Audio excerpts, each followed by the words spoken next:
Assalamualaikum warahmatullahi wabarakatuh. Kembali lagi di channel Radio Horor. Untuk kisah kali ini ada sebuah cerita yang diambil dari Twitter dari tulisannya Hakim Siahaan. Sebuah kisah yang berjudul Fitnah. Sebelum kita lanjut ke ceritanya, tekan dulu tombol like video ini dan jangan lupa tekan juga tombol subscribe channel ini. Nyalakan juga lonceng notifikasinya agar tidak ketinggalan cerita-cerita lainnya dari channel ini. Dan buat teman-teman yang pengen membaca langsung ceritanya, nanti silakan saja klik link yang ada di kolom deskripsi. Dan seperti apa untuk kisah kali ini? Langsung saja kita masuk ke ceritanya.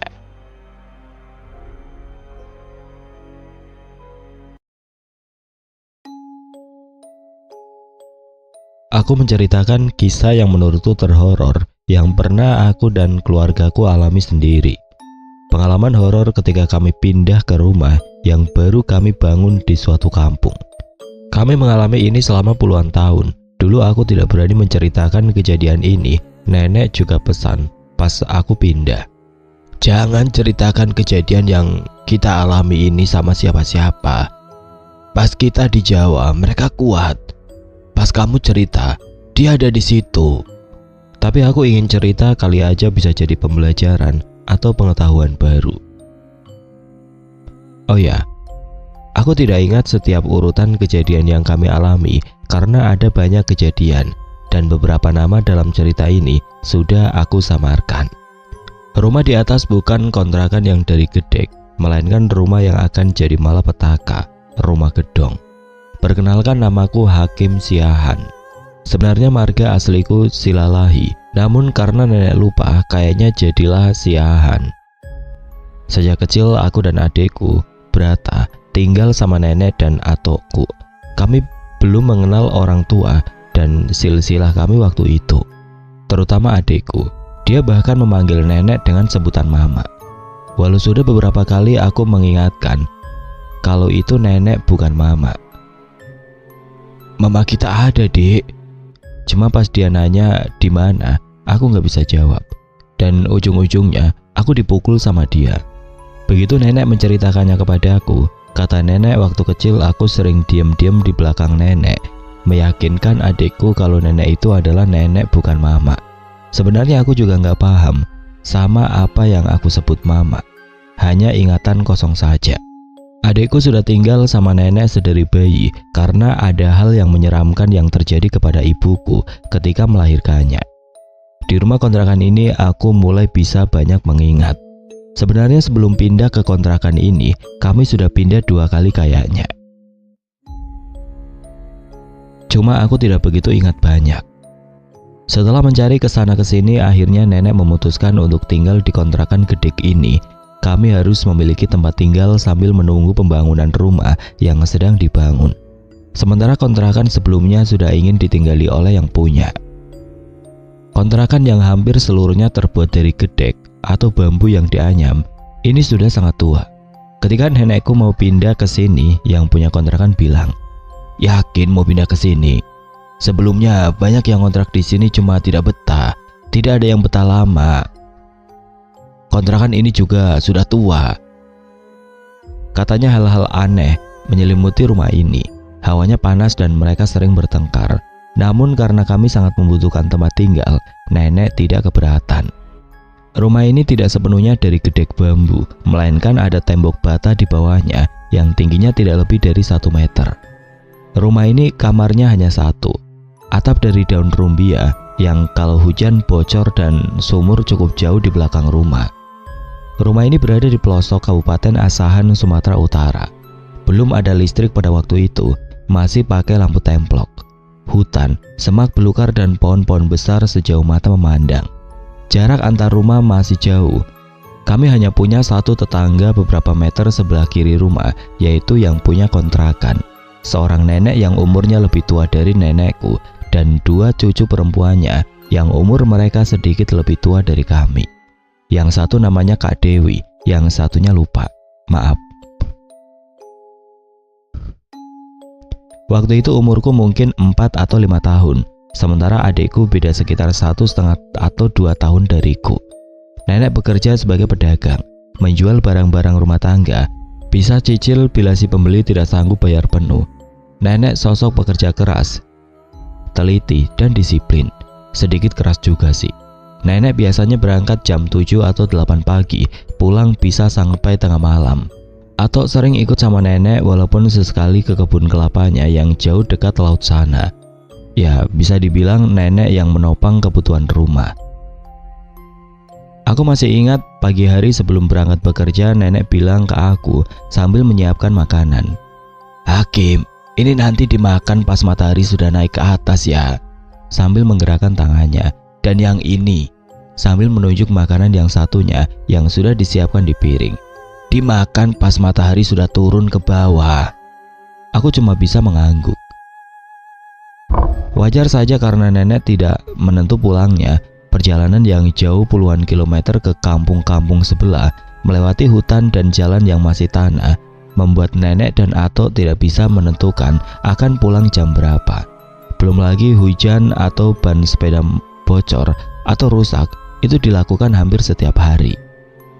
Jadi kami sering ditinggal berdua di rumah ini walau sesekali ayah datang ke rumah mengajak kami ke kebun miliknya. Ini bukan ayah kandung, tapi seorang lelaki lajang parubaya yang mungkin kasihan sama kami. Tapi dari mana awalnya kami memanggil dia ayah, aku tidak tahu. Mungkin kami merindukan sosok itu. Sampai saat ini kami memanggilnya dengan sebutan ayah. Aku dapat kabar beliau sudah meninggal beberapa tahun yang lalu karena sakit. Selama kami tinggal di sini, kami baik-baik saja. Semua berjalan normal. Aku dan adikku tidak pernah hilang ke hutan atau melakukan hal-hal yang membahayakan. Paling bakar kursi. Jadi kami punya 2 kursi kecil buat anak-anak. Nah, suatu hari, nggak tahu gimana cara kami dapat menggapai lampu templok yang ditempel di dinding. Lampu ini selalu menyala agar tetap ada penerangan jika nenek dan Atok pulang larut. Setelah senang dapat mainan baru, lalu kami taruhlah lampunya di bawah kursi dan kami dudukin. Kerasa anget dan nyaman, tapi lama-lama kok panas. Ternyata kursinya meleleh dan kebakar sampai bolong tuh 2 kursi. Untung rumah tidak kebakar. Pernah juga suatu malam ketika nenek mau wudhu pulang kerja. Biasa di rumah sudah ada 1 ember besar yang berisi air untuk keperluan mendesak, karena sumur jauh di belakang. Sudahlah gelap, serem, semak belukar dan banyak ular, mana berani malam-malam ke sumur. Dalam keadaan lelah pulang kerja, nenek buka ember itu. Betapa kagetnya nenek melihat puluhan kodok di dalamnya berenang sambil mangap-mangap. Kata nenek, ngap-ngap. Begitu nenek memperagakannya ke kami ketika menceritakan kenakalan kami di kontrakan ini. Kadang juga kami kurung itu kodok di dalam bloa atau tempurung kelapa bersama dengan anak-anak ayam nenek. Dan satu lagi yang aku ingat, nenek yang punya kontrakan sering kesal sama kami karena kami sering merusak pohon kopi. Sebenarnya pohon coklat, tapi entah kenapa di sana menyebutnya kopi, dan pohon pisangnya. Kami betah dan bahagia ketika tinggal di sini. Badan kami gemuk walau cacingan karena main di tanah setiap hari. Kepala botak kayak di foto adalah ciri khas kami karena borokan. Suka main pasir dan dilempar ke kepala. Wajar karena kami tidak ada yang mengawasi. Jadi apapun itu selama bisa dipegang pasti dijadiin mainan. Sampai suatu hari nenek yang punya kontrakan heran. Pernah beliau datang ke rumah dan ngobrol sama nenek. Beliau bilang, "Kok kalian bisa betah tinggal di sini? Hakim dan Brata juga sehat dan gemuk-gemuk." Nenek hanya bilang, "Gak ada apa-apa kak. Aku niatkan besarin mereka dan beribadah saja." Walau sebenarnya mereka tidak tahu kalau sebenarnya ada banyak makhluk tidak kasat mata yang selalu menemani kami. Tapi kayaknya nenekku tahu. Masih di rumah kontrakan dari gedek bambu ini, aku punya teman kecil yang tidak kasat mata. Sebenarnya masih banyak yang lainnya yang wujudnya aku susah jelaskan. Hanya si kecil ini yang aku ingat banget karena jelas bentuknya. Suatu malam aku sulit tidur. Di dalam kelambu aku hanya melihat atap dan beberapa makhluk-makhluk aneh yang muncul silih berganti. Aku tidur berdua dengan adikku. Tempat tidur kami berada di ruang depan rumah, tepatnya pojok kiri rumah. Nenek dan Atok di kamar. Di malam yang sunyi saat semua sudah tidur pulas, hanya terdengar suara jangkrik dan burung malam dari belakang rumah. Kita menyebutnya burung terang bulan. Aku masih terjaga melihat atap. Tiba-tiba di kesunyian itu, entah dari mana asalnya aku melihat sepasang tangan pucat menggapai pinggir kasurku. Ternyata si kecil ini mencoba naik ke kasurku. Dengan susah payah dia naikkan kaki kirinya ke kasur, lalu dia naikkan kaki satunya lagi, sampai dia di atas kasurku. Anak kecil ini kayaknya tidak beda jauh umurnya denganku. Tubuhnya putih, kepala botak, wajahnya putih dan aku yakin ada polesan bedak di wajahnya. Lucu kalau ingat wajahnya. Hidungnya tidak mancung, wajahnya Indonesia banget lah. Dan dia cuma pakai pampers yang terbuat dari kain. Aku pernah hadapan langsung dengannya ketika tidak sengaja bertemu di dekat pintu antara ruang tengah dan dapur. Dia cuma diam lalu pergi. Singkat cerita, dia naik ke kasur dan berlari-lari di pinggir-pinggir kasur, tapi tidak masuk ke lambu. Dia terus muter gak berhenti. Aku masih ingat ketika dia muter, karena iseng aku palangkan tangan kiriku ke dinding, seolah palang kereta api sambil berharap dia berhenti. Dan benar, dia berhenti. Tidak lama dia lihat aku lalu dia pegang tanganku pakai kedua tangannya. Masih aku ingat, dia bilang, "Hakim, lepas, lepas." Begitu suaranya seperti orang berbisik, namun sedikit kencang. Lalu aku tarik tanganku dan dia lanjut muter. Awalnya aku tertarik melihat dia muter-muter, tapi lama-lama aku mulai bosan dan mengantuk melihat dia terus begitu. Mataku mulai sayup dan hampir tertidur. Aku melihat dia turun. Ya, bisa ditebak seperti apa anak kecil turun kasur. Lalu dia berlari sambil lompat ke arah belakang rumah. Aku tidak tahu pasti, tapi sepertinya kakinya agak cacat karena ketika dia berlari dia agak sedikit lompat seperti pincang. Mungkin aku sedikit tidak waras, tapi aku harap dia baik-baik saja. Selain sosok anak kecil yang menjadi temanku, masih banyak makhluk lain di rumah gede ini. Hal yang sering terjadi ketika nenek hendak menidurkanku. Jadi ketika nenek memasukkanku ke kelambu, aku sering melihat banyak makhluk yang keluar dari atas. Di lubang-lubang kecil gedek bambu, aku ngomong sambil nunjuk. "Nek, itu di atas ada kepala, di sana ada kakak-kakak." Nenek cuma jawab, "Udah, pejamkan mata, tidur." Saut nenek yang sudah biasa lihat aku begitu. Bahasa kami di sana memang seperti itu, kebanyakan kata A diganti O. Jadi kalau aku lupa mengartikan bahasa di sana, silakan artikan sendiri ya. Pernah juga suatu malam sekitar jam 8, sosok anak kecil mengenakan baju kemeja dan celana jeans, pokoknya rapi, datang dari kegelapan di depan rumah. "Brata, Brata." Dengan suara mengajak ia memanggil adikku. Adikku dengan polosnya ingin berlari ke arahnya. Dia memang tidak pernah merasa takut atau menjerit karena makhluk-makhluk astral. Aku tahu adikku ingin menghampirinya. Tidak tahu dari mana datangnya, perasaanku tidak enak dan aku pikir dia jahat. Aku dengan sigap pegang tangan kiri adikku dan mencoba menahannya. Aku bilang, "Dek, jangan, dia hantu." Lalu tidak lama ataupun datang. Aku masih ingat banget Atok bawa senter warna biru kesayangannya dan sebilah parang panjang lalu menghampirinya. Sosok itu pun terbang seperti cahaya ke arah belakang rumah. Aku yakin adikku masih ingat kejadian itu. Belakangan ini aku nanya ke nenek soal makhluk halus di rumah kontrakan gedek ini, dan nenek bilang aku sering ngomong-ngomong sendiri dan nunjuk sana sini. Tentang teman kecilku itu, nenek bilang, sebelum nenek melangkahkan kaki untuk bekerja pagi hari, di depan pintu nenek selalu berdoa, "Ya Allah, peliharakan cucu-cucuku, mereka tidak punya ayah dan ibu. Aku berangkat bekerja untuk mereka. Jadi itu mungkin yang dikirim untuk jaga kalian, karena pas kalian kecil, kalian cuma berdua di rumah." Kami memang tidak pernah keluar dari lingkungan rumah atau hilang ke hutan selama tinggal di sini. Intinya aman sentosa. Aku teringat setiap malam di depan rumah, di kegelapan malam yang sunyi, ditemani suara burung terang bulan yang menurutku agak serem. Kami berdua jongkok tanpa baju. Aku sambil memukul nyamuk yang menggigit adikku sambil menunggu nenek dan Atok pulang. Tidak tahu pastinya berapa lama kami tinggal di kontrakan gedek ini, tapi lumayan lama.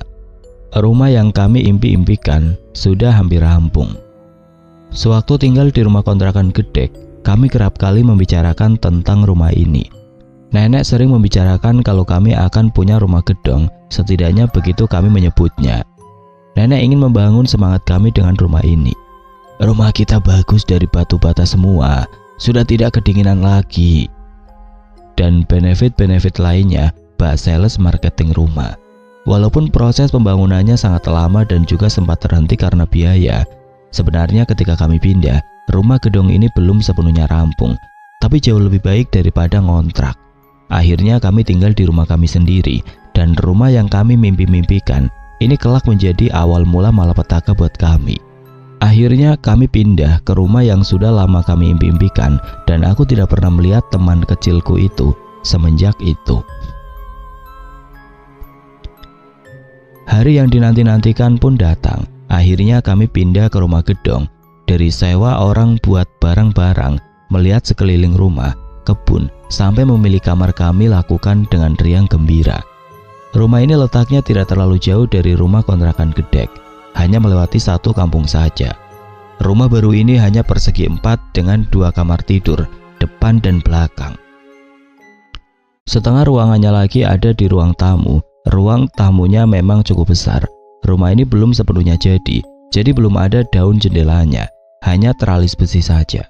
Kamar mandi masih menggunakan sumur yang jaraknya sekitar 30 meter sebelah kanan rumah.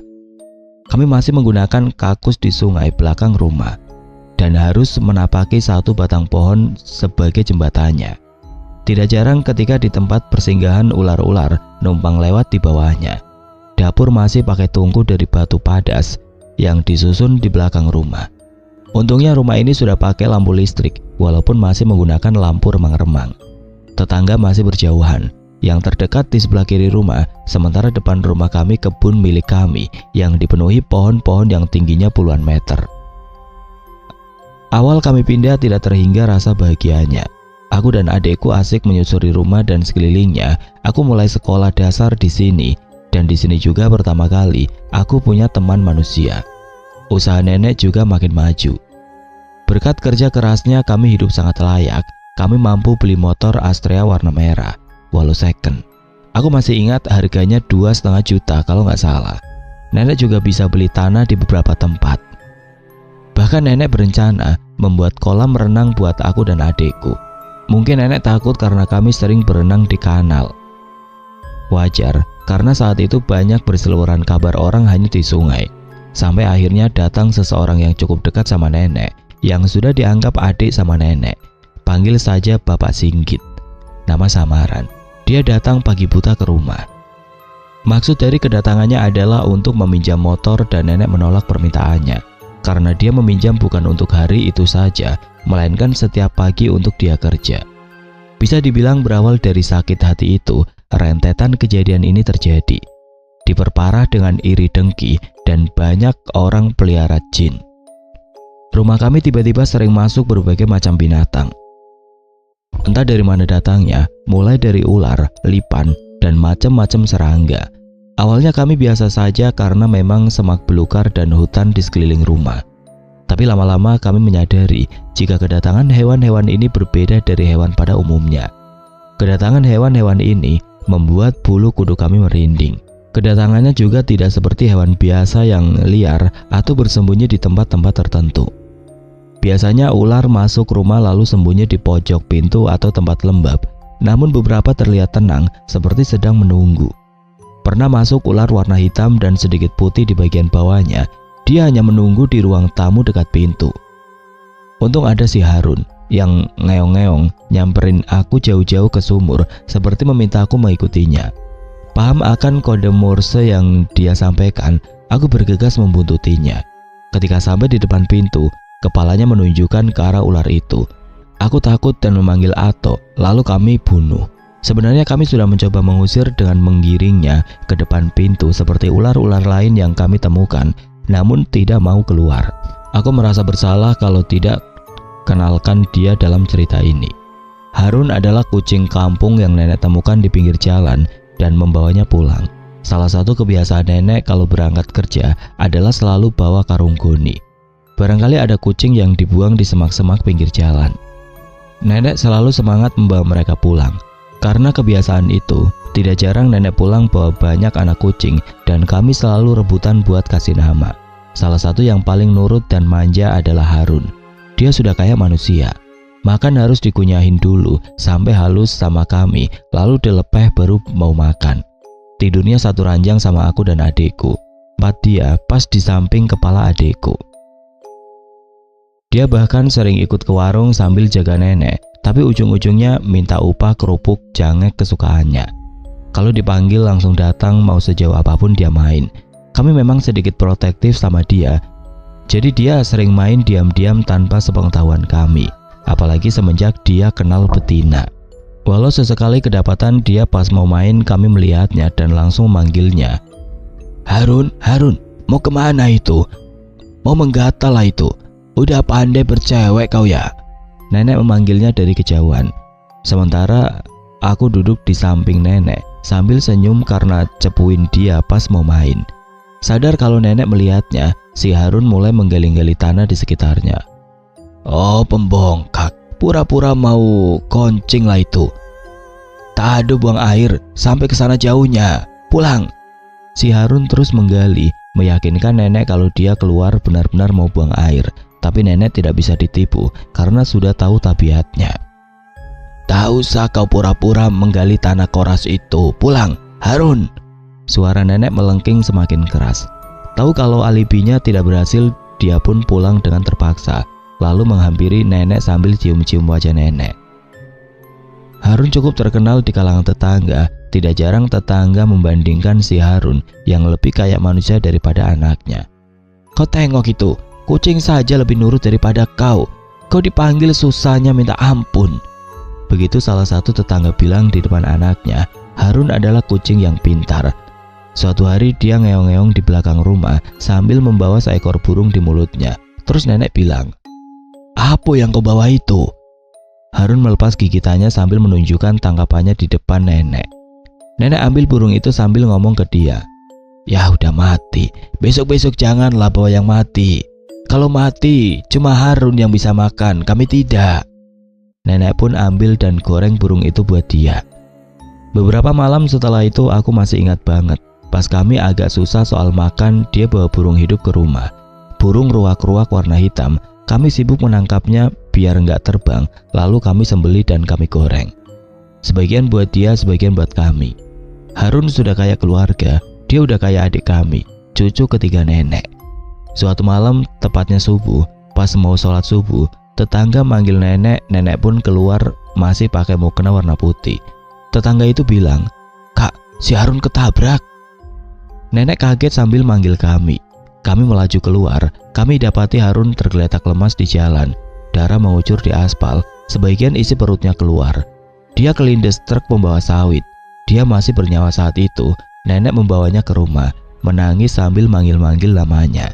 Dengan sekali hembusan nafas panjang sambil melihat ke arah kami, dengan tatapan mata yang sudah hampir tertutup, dia mengeong panjang namun halus.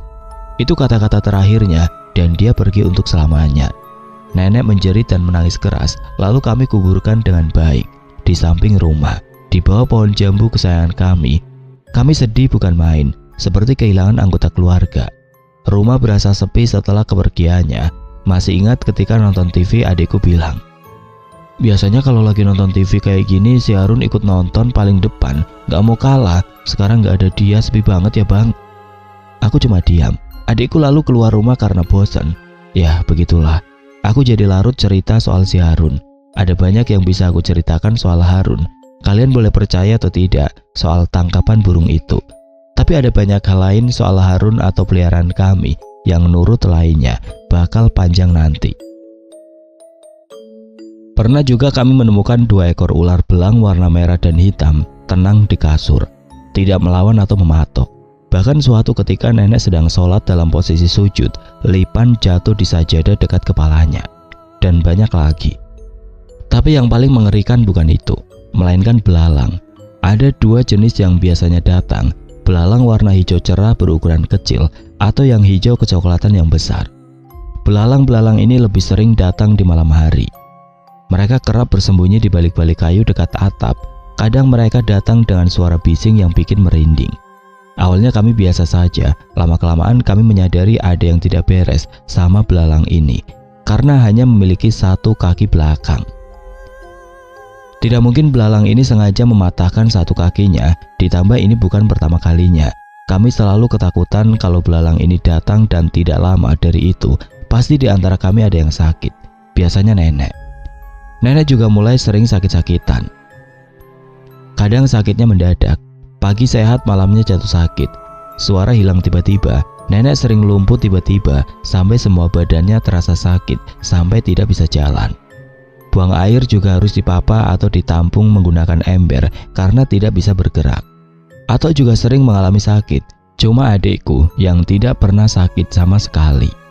Kami pun mulai sering berobat ke mantri saat itu yang beberapa kali dalam seminggu keliling kampung.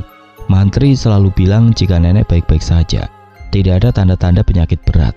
Tidak terhitung banyaknya obat yang sudah nenek konsumsi dari mantri tersebut, namun nenek tidak kunjung sembuh. Kami berusaha mencari alternatif lain, yaitu ke pemuka agama, bahkan ke syekh. Kami dikasih air yang sudah didoain dan banyak obat-obatan herbal, namun tidak kunjung sembuh. Sebenarnya sebagian besar pemuka agama menyuruh kami buat pindah, karena tempat kami tinggal memang tidak baik buat ditinggali. Namun pindah bukanlah hal yang mudah dilakukan, selain biaya, ditambah lagi nenek dulu kerja mati-matian membangun rumah ini. Hari demi hari sampai berbulan-bulan pekerjaan nenek mulai terganggu. Batu bata yang sudah dibeli yang bakal dibuat untuk kolam renang dijual, tanah, perhiasan, bahkan pohon-pohon besar kami jual. Puluhan sampai ratusan juta mungkin dikeluarkan hanya untuk berobat.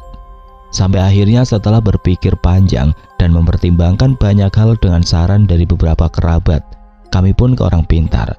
Tidak terhitung berapa banyak ahli pengobatan yang disinggahi, nenek mulai membaik sehingga memberi harapan buat kami.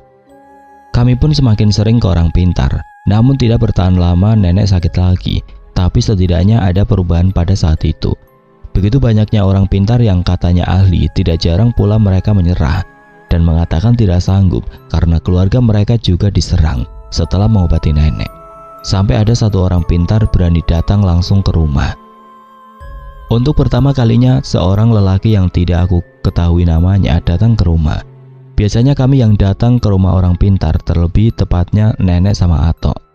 Ketika keadaan merasa sedikit membaik, mereka paksakan untuk berobat. Tidak jarang nenek dan Atok tersesat atau jatuh di jalan karena tiba-tiba hilang fokus. Aku dan adikku tinggal di rumah. Sebenarnya kami tidak boleh ikut selain karena keterbatasan transportasi. Proses pengobatan juga berbahaya karena mengeluarkan sesuatu makhluk di tubuh nenek dengan cara paksa. Tidak jarang benda itu keluar dengan melompat dari tubuh nenek dan hinggap ke tubuh orang random di sekitarnya. Bagi yang kuat mungkin akan bisa bertahan. Untuk yang lemah seperti kami, nyawa taruhannya. Orang pintar ini masih cukup muda, perkiraanku sekitar 30-an. Ketika dia datang, aku takut, tapi juga penasaran. Jadi aku ngumpet di ketiak nenek, tapi sambil ngintip. Aku juga melihat dia gagah, tubuhnya kayaknya keras dan badannya proporsional. Di ruang tamu dekat pintu depan, dia duduk bersila.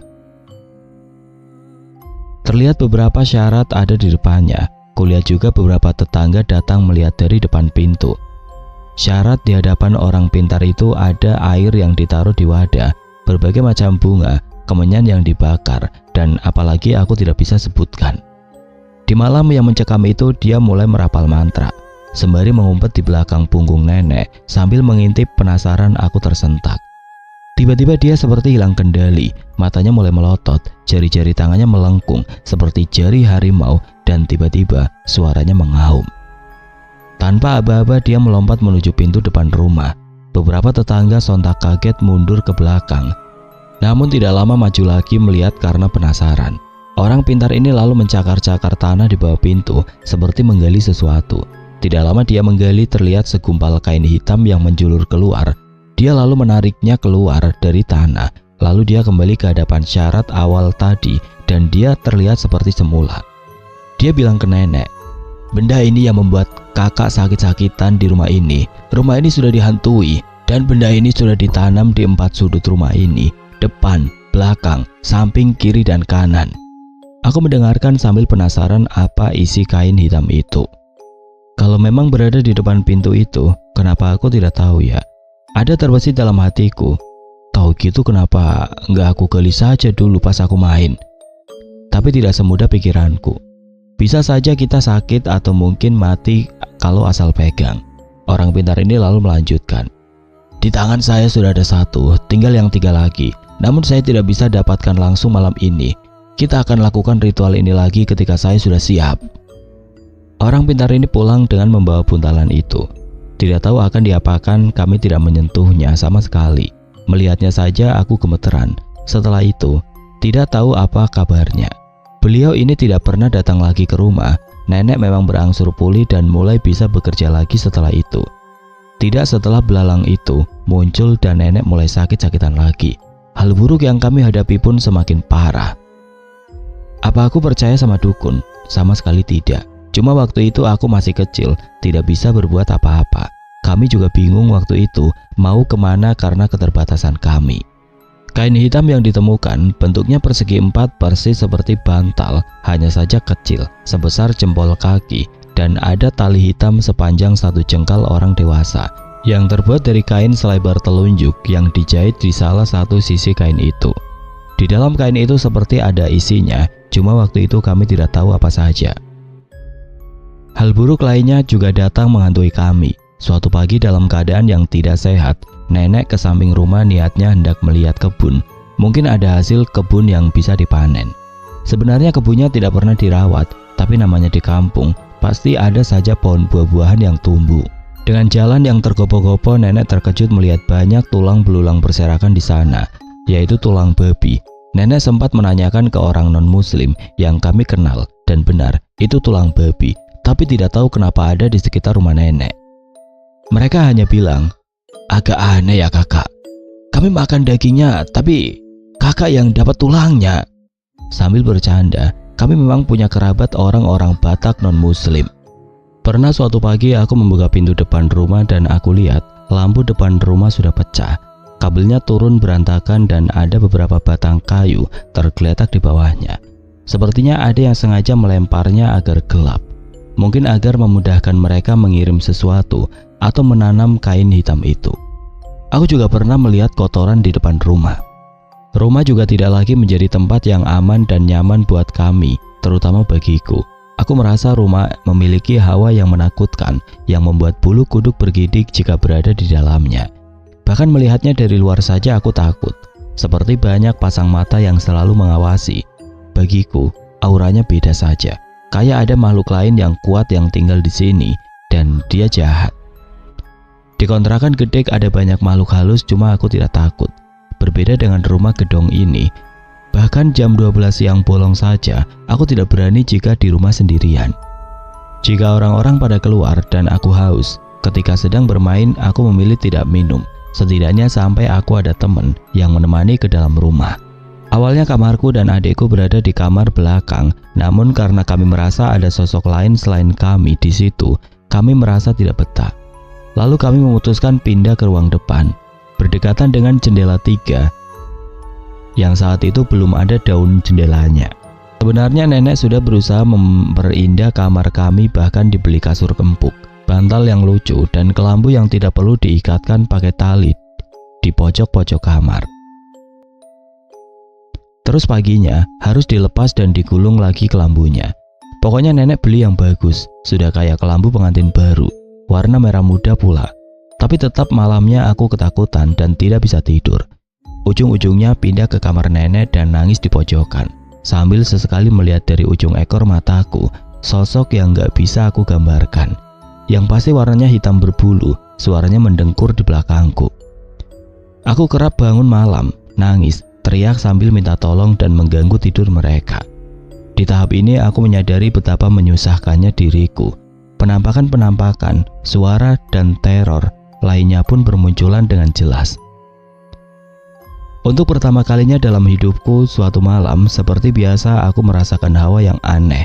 Kekhawatiran dan rasa takut yang tidak tahu dari mana asalnya membuatku gusar. Sudah aku coba berbagai cara agar bisa tertidur, tapi malah membuatku makin ketakutan. Kami sudah tidur di ruang depan pojok kanan rumah. Aku tidur dekat tembok, dengan kaki mengarah ke jendela dan adikku sedang tidur pulas di sebelah kiriku. Aku sering iri dengannya karena dia selalu bisa tidur dengan nyenyak.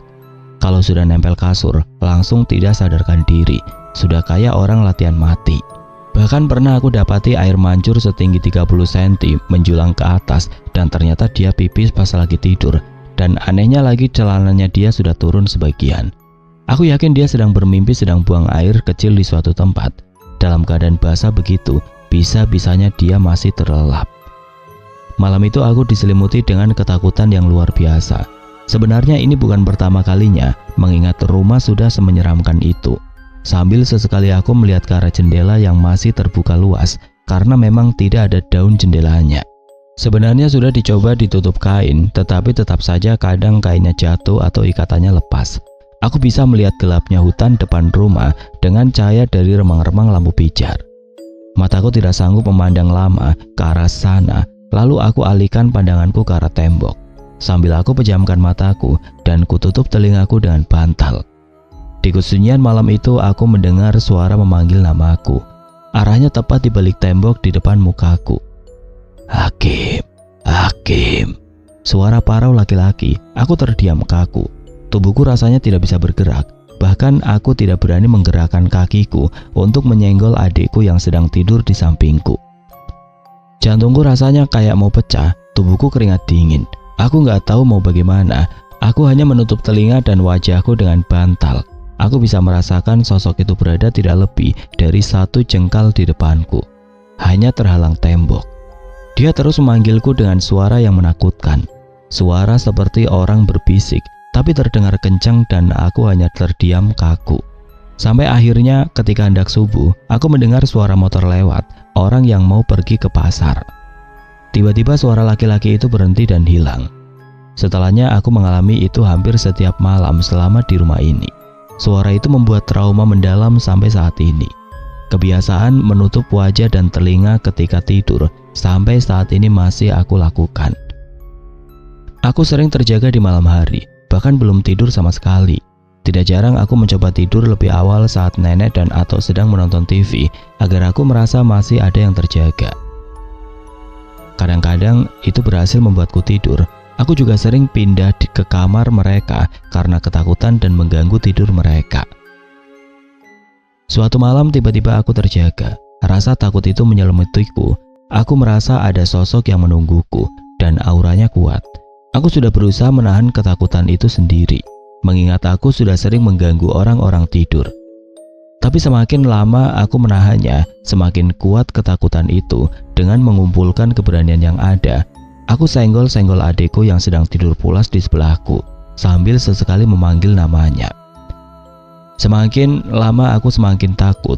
Aku merasa kalau dia, sosok brengsek itu, entah apalah sebutannya itu, tahu kalau aku sadar dia ada di situ, dan aku mencoba untuk pergi.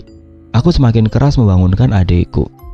Dalam keadaan setengah sadar, aku juga kesal. Akhirnya adikku bangun, memaksa pantatnya bangkit dari tempat tidur sambil matanya sayu enggan terbuka. Aku lalu memanggil-manggil nenek sambil menunggu di dekat kasur kami. Adikku dalam keadaan ngantuk, dia duduk di lantai dan aku berdiri di sampingnya. Jarak kami tidak lebih dari 1 meter dari jendela yang terbuka lebar itu. Aku bisa merasakan dinginnya hembusan angin dari luar jendela. Tidak tahu kenapa malam itu terasa sunyi. Bahkan suara jangkrik yang membuatku sedikit agak tenang hilang. Malam itu serasa sangat mencekam. Sambil memanggil-manggil nenek biar terjaga, kupandangkan wajahku lurus ke arah pintu kamar nenek, sambil sesekali mencuri pandangan ke arah jendela dari ujung ekor mataku sebelah kanan. Adikku melanjutkan tidurnya sambil duduk sembari menyandarkan kepalanya di betis kiriku.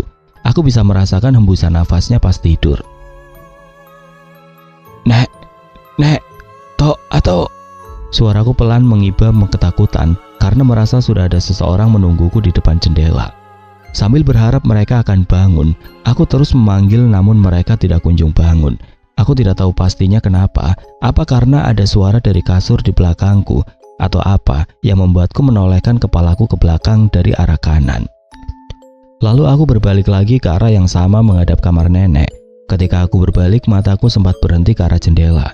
Aku terdiam kaku, jantungku berdegup enggak karuan, tubuh dan kepalaku rasanya membesar karena merinding. Darahku seakan naik ke kepala. Aku melihat sosok laki-laki hitam berdiri tepat di depanku, menatapku tajam. Sosoknya sangat jelas, matanya merah, urat matanya tebal, tubuhnya hitam seperti terbakar. Aku bisa melihat ada sedikit warna kulit sawo matang di tubuhnya. Rambutnya 2 atau 3 cm panjangnya berantakan berdiri ke atas. Tatapannya dingin tapi menusuk ke arahku, dan tatapannya seperti bukan kali pertama dia melihatku. Aku hanya melihatnya beberapa detik, tubuhku seperti lompat sendiri, refleks karena nggak kuat. Aku langsung teriak kencang. "Nenek!" Sambil lari ke arah pintu kamarnya, aku sempat melihat adikku kaget dari tidurnya, lalu ikut berlari karena aku lari. Walaupun dalam hati kesal dan bingung kenapa aku teriak sekeras itu. Sebelumnya belum pernah aku teriak semekikan telinga orang begitu. Lalu aku tarik paksa pintu nenek dan patah. Aku minta tolong dan aku lihat adikku sudah di sampingku dan ikut teriak. Nenek dan Ato sontak kaget dan terjaga. Ketika pintu dibuka, aku seperti kambing yang mau menyeruduk orang. Aku lalu peluk nenek. Aku menangis sejadinya. Tahu ada hal yang tidak beres, nenek memelukku dan membawaku ke kamarnya. Aku terus mendekapkan mukaku ke perut nenek. Aku tidak mau melihat sekeliling karena takut. Mereka perlahan menenangkanku. Setelah aku agak tenang sambil berbaring di pangkuan nenek, aku ceritakan ada orang di jendela. Dan Ato sempat mengeceknya, namun sudah tidak ada siapa-siapa. Aku kesel, benci, takut, marah, juga sedih menjadi satu. Rentetan kejadian-kejadian ini melelahkan. Aku ingat kata-kata yang keluar dari mulutku dari kekesalanku, sama keadaan yang brengsek itu. Kalau aku udah besar, aku tidak akan tinggal di kampung brengsek ini lagi. Sambil menangis. Keesokan harinya ketika aku keluar rumah, beberapa tetangga bertanya kenapa aku menjerit-jerit semalaman. Aku cuma diam, gak jawab apa-apa. Aku tahu ketika aku cerita apa yang aku alami seketika itu, mereka seperti ada di sekitarku. Dan aku yakin beberapa dari tetanggaku yang bertanya itu sebenarnya tahu kenapa aku menjerit-jerit histeris semalaman. Masih di jendela ini, aku juga pernah terjaga tengah malam. Aku tidak sengaja melihat ke arah jendela. Aku melihat kepala botak yang naik turun di jendela, tapi yang terlihat hanya keningnya saja karena jendela kami agak tinggi. Sepertinya dia tahu kalau aku tahu. Lalu dia menaikkan kepalanya di jendela satu, lalu merunduk dan muncul lagi di jendela satunya. Begitu terus, dan semakin lama gerakannya semakin cepat. Aku tidak begitu takut, karena tidak lama dia hilang. Entahlah itu sosok anak kecil temanku sewaktu di rumah kontrakan gedek atau bukan. Aku juga beberapa kali kerap mendengar suara pasir yang sepertinya sengaja dilempar dari luar jendela ke dalam rumah. Aku pikir cuma aku yang melihat makhluk-makhluk aneh di rumah ini. Ternyata adikku juga mengalaminya. Malam itu ketika kita semua sudah tidur, adikku terjaga dari tidurnya. Dia merasa hawanya panas, padahal kami tidur di samping jendela yang masih terbuka itu.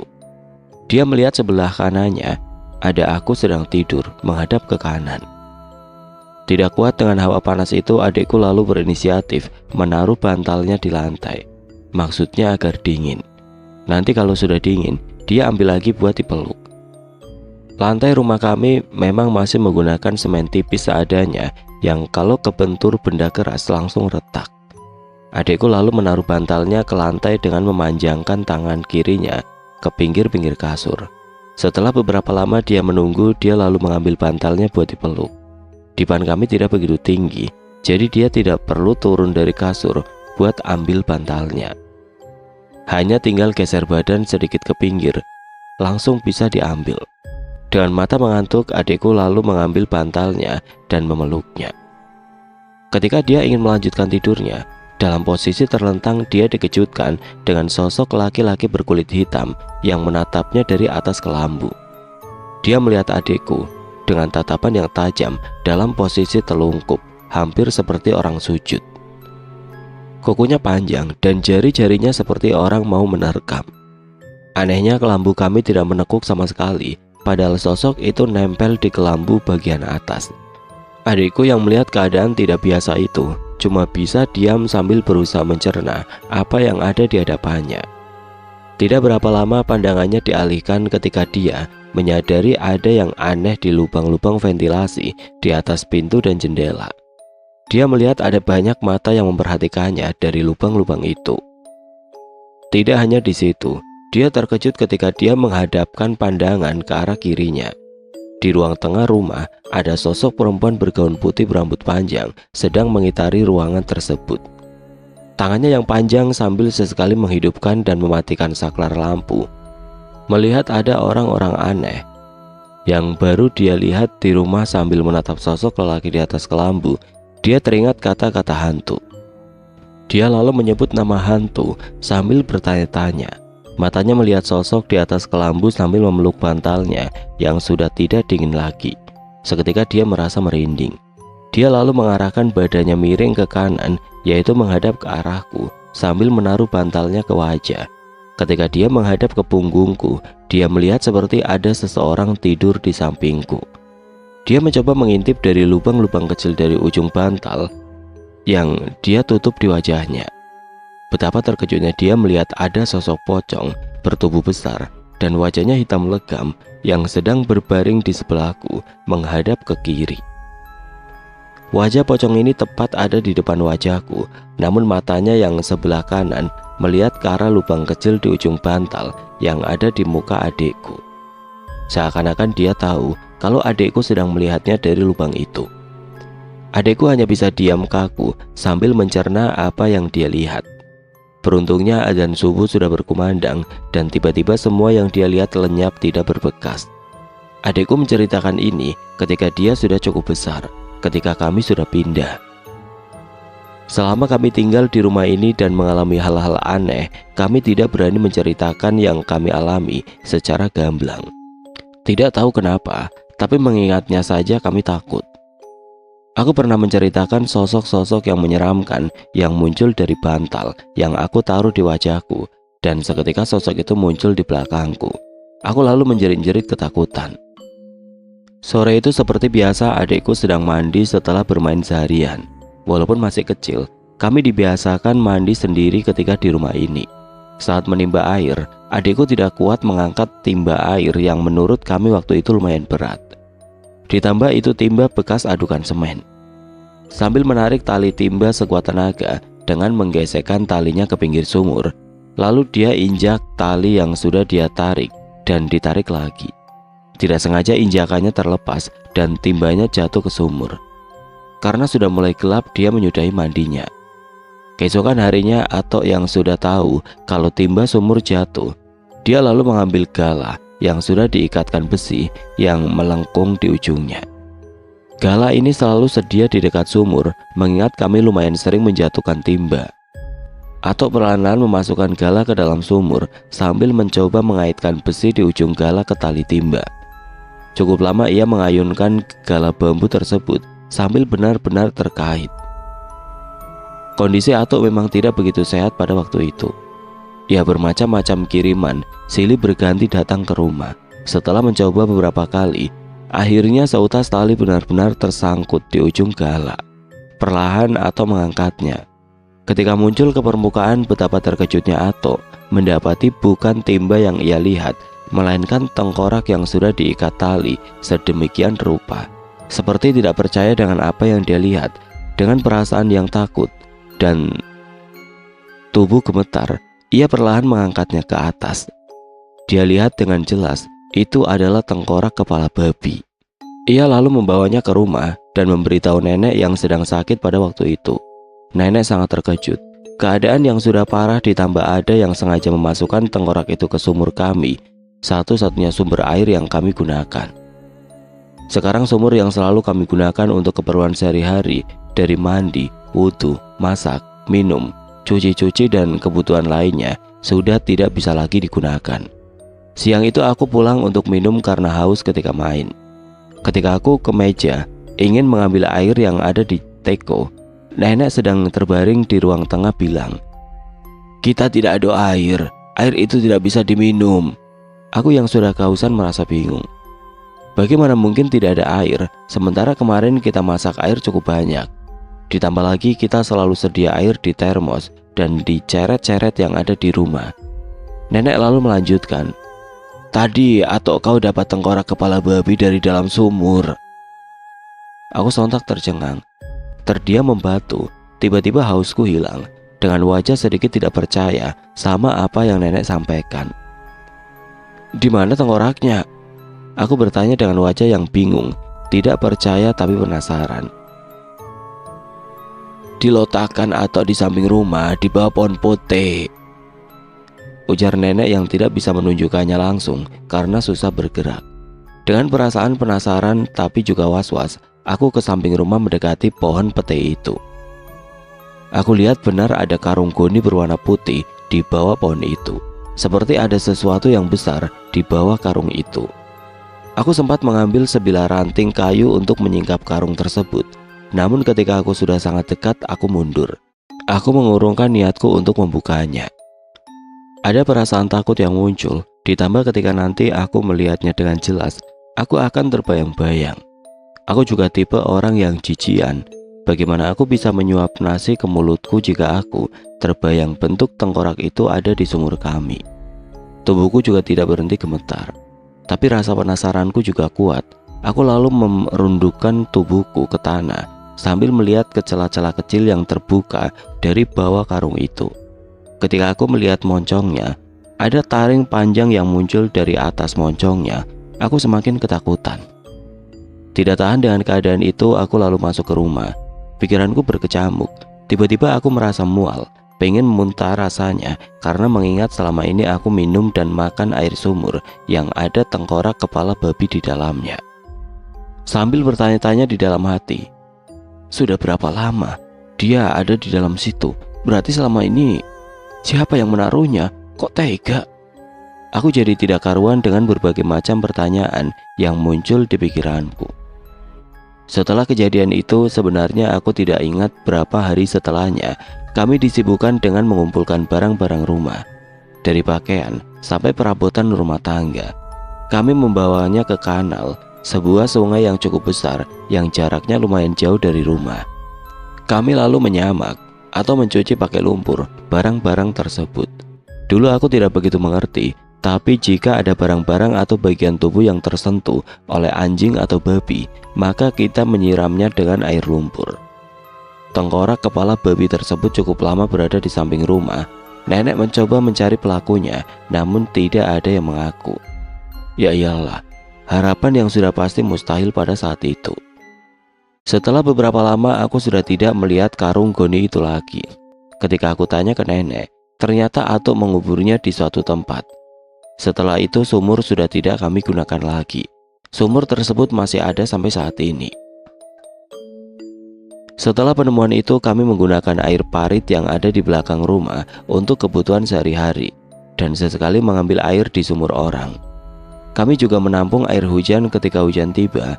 Beberapa minggu setelahnya dengan menjual barang-barang yang kami punya, alhamdulillah kami bisa membuat sumur bor.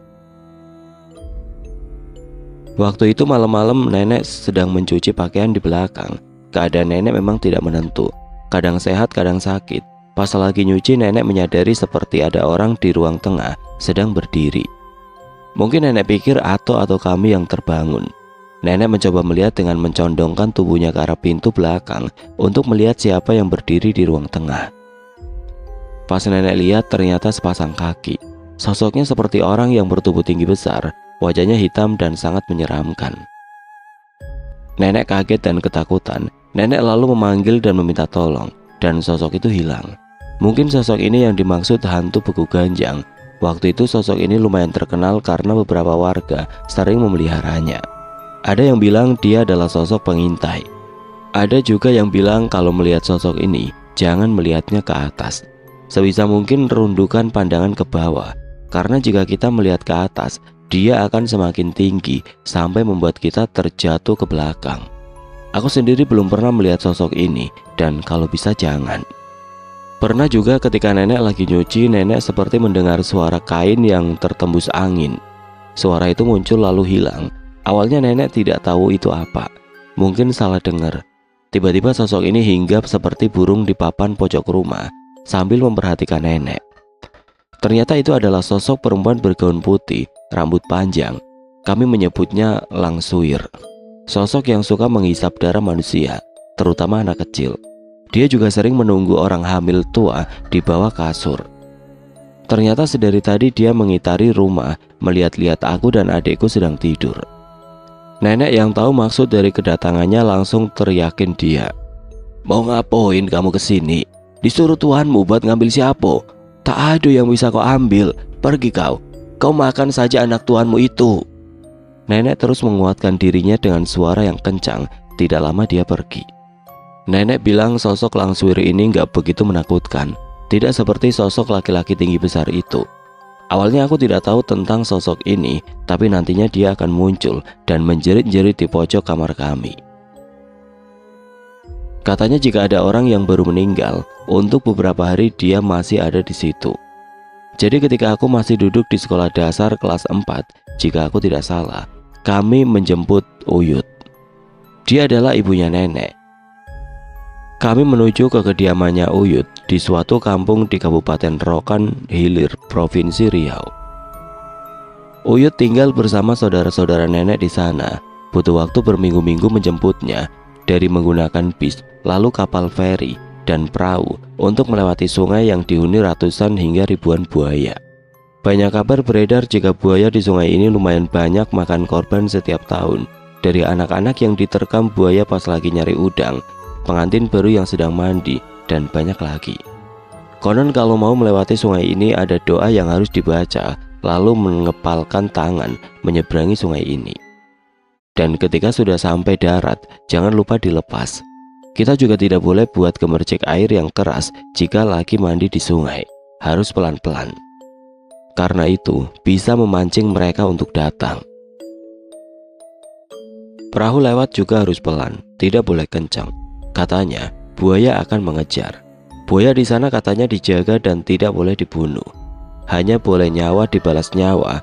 Jadi jika dia memangsa manusia baru boleh dibunuh.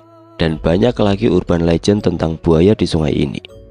Singkat cerita, dengan perjuangannya yang tidak mudah, kami berhasil membawa Uyang atau Uyut. Aku lupa berapa lama beliau tinggal bersama kami, yang jelas bertahun-tahun. Suatu malam Uyut sakit. Malam itu aku merasa agak berbeda. Apa perasaanku saja, tapi anginnya kencang dan membawa hawa yang tidak enak. Aku sempat melihat ke langit lalu kembali masuk ke rumah, melihat Uyang yang terbaring di ruang tengah. Tiba-tiba aku dikejutkan dengan seekor belalang yang berukuran cukup besar, berwarna hijau kecoklatan. Begitu banyaknya orang yang datang menjenguk, belalang itu hanya diam tepat di samping Uyang. Jaraknya mungkin sekitar 20-30 cm dari lengan kiri Uyang. Aku sempat kaget, cuma nggak tahu mau ngapain. Mau megang tapi takut. Tapi setelah aku keluar sebentar dan kembali ke Uyang, belalang itu sudah tidak ada dan Uyang pun sudah tidak bernapas. Ternyata nenek juga melihat belalang itu. Nenek juga takut. Kami berpikir waktu itu, karena tidak bisa mengambil salah satu dari kami, orang menyantet kami akhirnya mengambil Uyang. Karena kepergiannya cukup aneh, ditambah belalang yang kami takuti muncul di sampingnya.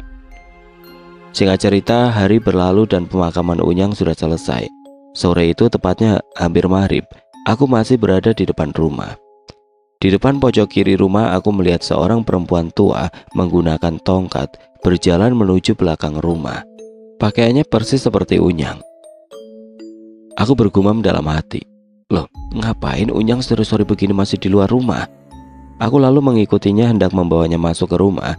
Ketika aku mengikutinya ke belakang rumah, dia sudah tidak ada. Aku sempat bingung, padahal tadi di sini kok nggak ada. Tidak lama aku teringat kalau Uyang sudah tiada. Aku lalu masuk rumah dan memberitahu nenek. Aku tidak tahu sama sekali, tapi yang pasti setelah kepergiannya teror di rumah, penampakan, sakit yang menghantui kami semakin menjadi-jadi.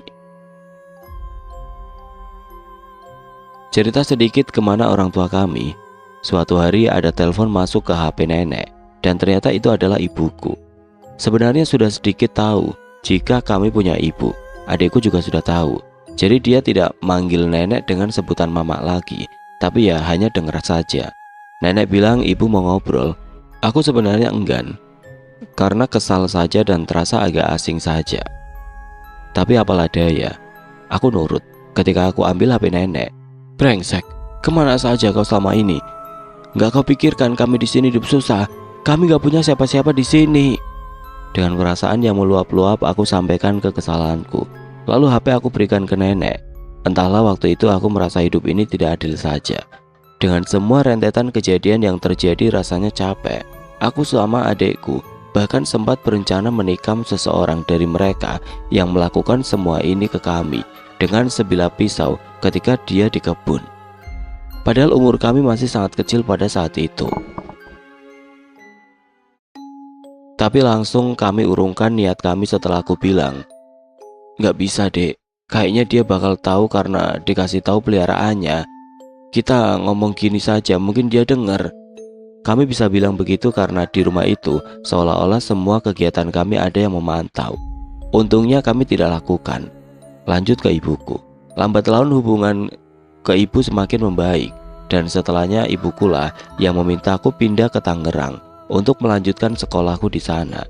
Karena sekolahku di kampung ini hampir tidak pernah belajar. Bahkan muridnya hanya 3 orang. Berangkat jam 8 dan jam 9 sudah pulang. Bukan karena tidak ada orang, cuma bagi masyarakat di sana sekolah juga buat apa? Mending kerja. Ibu juga membantu kami dalam keuangan, walaupun kebanyakan digunakan buat berobat dan pindah rumah sana sini. Ternyata kami punya 3 saudara kandung, cuma kami terpisah karena keadaan. Siang itu nenek lagi terbaring lemas karena sakit aneh yang berkepanjangan. Nenek memanggil aku dan adekku. Nenek takut kalau tiba-tiba nenek pergi untuk selamanya. Kami nggak tahu mau kemana. Waktu itu orang yang kami kenal cuma nenek dan Atok. Nenek bilang jika kami punya 3 saudara, 2 abang laki-laki dan 1 kakak perempuan. Mereka adalah saudara satu ayah tapi beda ibu. Nenek berencana mempertemukan kami dengan mereka jika nenek sudah membaik. Mendengar itu kami senangnya bukan main. Kami sebenarnya sudah dengar isu-isu kalau kami punya saudara, cuma tidak menyangka kalau bisa bertemu mereka. Singkat cerita, nenek sedikit membaik walaupun tertati-tati, tapi malah aku yang jatuh sakit. Tapi kami tetap berangkat bersama dengan Atok. Kami berempat ke tempat saudara yang kami tidak tahu rupanya. Waktu itu kami menggunakan bentor atau becak motor, menempuh jarak sekitar 1 jam. Akhirnya kami sampai ke kota mereka. Panggil saja Kota Kerang. Jaraknya tidak jauh. Aku sempat berpikir kenapa mereka tidak pernah mengunjungi kami. Tapi sudahlah, aku terlalu semangat ingin bertemu mereka. Singkat cerita, kami sampai di kediaman mereka. Walau agak asing dan hanya Saihi, tapi aku senang karena punya orang-orang selain nenek dan Atok. Awalnya canggung, tapi lama-lama kami semakin dekat karena kami tahu tempat tinggal mereka. Aku dan adekku sering mengunjungi mereka. Disinilah aku tahu sedikit silsilah kami. Ternyata bapak sudah meninggal ketika umurku 4 tahun. Bapak sakit parah. Ada yang mengatakan karena ada yang iri dengan kesuksesan bapak. Kami dulunya keluarga yang bahagia dan sangat berada. Rumah bertingkat, punya banyak pengasuh yang membantu di rumah, punya banyak kapal dan jernal, alat penangkap ikan yang dipasang sedemikian rupa di tengah laut. Membangun alat ini harganya cukup mahal dulu. Bahkan kami semua sudah diasuransikan bapak. Tiba-tiba bapak sakit parah sampai kapal-kapal, jermal dijual, rumah dijual. Bapak juga pernah terdorong dari lantai 2 dan jatuh. Tapi tidak tahu siapa yang mendorong. Ibu lalu pergi ke Malaysia bekerja karena ingin membantu ekonomi, namun tidak kunjung pulang. Akhirnya bapak meninggal, hanya tinggal kami berempat. Abang pertama dan kedua, kakak dan aku. Adikku sudah lebih dulu tinggal sama nenek. Abangku yang pertama frustasi dan lari ke hutan. Kita dulu seperti anak ayam kehilangan induk. Ayah meninggal dan ibu pergi. Abang masih SMA waktu itu, gak tahu harus gimana sama kalian. Abang kedua, gak tahu ceritanya, dia tahu-tahu berada di beda pulau dan sakit keras sampai akhirnya dibawa pulang kembali ke Kota Kerang ini. Kakakku yang perempuan ditaruh di pantai jompo sampai akhirnya ada seorang kerabat yang melihatnya dan diam-diam membawanya pergi dan kembali ke kota ini. Kakakku bilang Hakim tidak ingat pas kakak kelas 4 SD dulu, kakak gendong-gendong Hakim ke dalam ruangan kelas. Karena tubuhmu penuh dengan kudis, gak ada yang mau dekat kamu, dan kamu cuma deket sama kakak, sampai ikut kakak kemana kakak pergi. Aku sama sekali gak ingat itu. Aku sendiri setelah bapak tiada luntang-lantung dari rumah ke rumah yang gak tahu siapa mereka. Dengan tubuh kena penyakit yang hampir seluruh tubuhku dipenuhi kudis. Sekilas yang aku ingat orang-orang marah-marah dan terganggu sama aku. Aku cuma duduk diam di depan rumah mereka. Sampai akhirnya nenek menemukanku dan membawaku pulang ke kampung dan tinggal sama adikku. Saudara-saudara kami yang dari bapak katanya kurang beres waktu itu. Setelah bapak tiada, banyak dari mereka berebut mengambil perabotan yang tersisa di rumah. Bahkan 1 sendok garpu pun tidak tersedia. Baju dan celana kami juga dibuang ke sungai. Adikku sudah lebih dulu tinggal sama nenek dan Ato karena demi keselamatan nyawanya. Ketika ibuku hamil, sepertinya hal-hal buruk sudah menghantui kami. Sampai puncaknya ketika ibuku melahirkan adikku, dia kesurupan dan ingin membunuh adikku. Dia ingin membelah 2 adikku. Ibuku sampai di kerangkeng besi selama berminggu-minggu. Namun ibuku tidak ingat sama sekali soal ini. Jadi nenek bawa adik ke kampung. Ternyata waktu itu bapak juga sudah sakit-sakitan. Nenek mendapatkan surat tentang kematian bapak. Nenek khawatir lalu mengunjungi kami pada saat itu di Sidikalang. Ketika nenek sampai keadaan kosong, tidak ada siapa-siapa. Bahkan tenda besi atau bekas-bekas orang kemalangan tidak ada. Ternyata kejadian itu sudah sebulan yang lalu. Suratnya terlambat atau bagaimana nggak tahu. Nenek lalu berusaha mencariku. Setelah pencarian panjang dengan modal tanya sana-sini, akhirnya aku ditemukan. Hari itu ada seseorang nenek-nenek yang umurnya lebih tua dari nenekku datang ke rumah kami. Panggil saja namanya Nek Sumi. Maksud dari kedatangan Nek Sumi adalah untuk menawarkan bantuan kepada kami. Dia berniat memberikan pertolongan kepada kami dengan percuma dari bermacam-macam teror yang kami alami. Kami cukup kenal dengan Nek Sumi. Dia orang kampung kami juga. Dulu sewaktu kami awal-awal pindah, lagi aman-amannya, anaknya Nek Sumi nenek pekerjakan membersihkan pekarangan rumah. Nenek mempertimbangkan tawaran Nek Sumi. Dengan berat hati nenek menolak tawaran itu. Ternyata tawaran gratis itu tidak menggiurkan nenek. Alasan utama nenek menolak adalah karena yang sedang kami hadapi bukanlah hal kecil dan mereka banyak. Ini tidak main-main. Keadaan kami saat itu sudah sangat buruk. Bahkan untuk berobat pun mikir-mikir. Teror dan sakit yang berkepanjangan membuat nenek banyak keluar uang. Kami sudah kemana-mana untuk berobat, tapi tidak membuahkan hasil. Malah tidak sedikit dari mereka yang menyerah. Namun Nek Sumi tetap kekeh ingin membantu kami. Beliau terus datang. Lama-kelamaan nenekku mengiyakan. Nah, Nek Sumi pun mulai mengobati nenekku dan sering datang ke rumah. Nek Sumi ini orangnya suka senyum. Aku sebagai anak kecil nggak merasa takut sama sekali. Yang aku masih ingat banget ketika Nek Sumi ini mengobati nenekku dengan mengusapkan telur ayam kampung ke punggung nenekku. Dan ketika dipecahkan telurnya isinya darah dan baunya busuk. Tidak disangka keadaan kami sedikit lebih baik waktu itu. Nenek bisa jalan dan beraktivitas seperti semula. Suatu malam kami semua berkunjung ke rumah Nek Sumi ini. Aku masih ingat kami bawa rantang yang isinya kolak. Waktu itu kami senang banget bisa main ke rumah orang dan nenekku juga jadi punya teman. Tapi kami tidak menyangka kalau malam itu malah jadi petaka buat kami. Singkat cerita kami sampailah ke rumah Nek Sumi. Nek Sumi ini rumahnya tidak begitu jauh dari rumah kami. Cuma 3 menitan jalan kaki ke rumahnya dia. Sesampainya di rumah Nek Sumi, nenekku asik ngobrol. Aku dan adikku main di sekitaran rumahnya. Rumah Nek Sumi ini sangat sederhana. Dindingnya dari kayu pohon kelapa yang disusun. Beratapkan daun rumbia, lantainya masih tanah dan masih pakai lampu templok. Sambil ngobrol, Nek Sumi membuka rantang yang kami bawa, berniat ingin melahap kolak yang hangat itu. Dan ketika Nek Sumi baru ingin menyuap kolak tersebut, tiba-tiba Nek Sumi melihat sosok yang menjalar di tubuh nenekku. Nek Sumi bilang, "Apa itu, Dek, yang menjalar di badanmu?" Nenekku bingung dan kaget. Ternyata ada sosok yang kami tidak tahu namanya. Kami menyebutnya benda sedang menjalari tubuh nenekku. Bentuknya bulat sebesar jempol tangan berwarna merah menyala. Benda itu menjalar dari badan nenekku lalu ke tangan dan pindah ke tangan satunya lagi. Gerakannya sangat cepat. Dan tiba-tiba saja benda ini lompat tepat ke dada Nek Sumi. Nek Sumi langsung tersungkur muntah darah dan merintih kesakitan lalu meninggal saat itu juga. Malam itu ramai dan kacau balau. Kami gak tahu apa yang terjadi. Besoknya orang-orang melihat kami dengan tatapan aneh. Ternyata tersebar berita kalau kamilah yang membunuh Nek Sumi. Keadaan kami sudah sangat buruk dan semakin diperparah dengan kejadian ini. Setelah kejadian Nek Sumi meninggal, banyak perlakuan kurang baik ke kami. Suatu hari aku lagi main di pinggir-pinggir warung, nyari-nyari kotak rokok buat mainan sambil lihat TV. Di situ ada anak almarhum Nek Sumi. Aku kenal dia dan beberapa kali ngobrol sama dia, walaupun usianya memang jauh lebih tua dariku. Dia tiba-tiba nyamperin aku dengan ekspresi yang marah sambil mendekatkan kepalanya ke mukaku dan bilang, "Cucu pembunuh, nenekmu itu pembunuh." Ya gitu-gitulah. Aku yang waktu itu masih SD gak bisa apa-apa. Aku perlahan mundur, takut dan lari pulang ke rumah.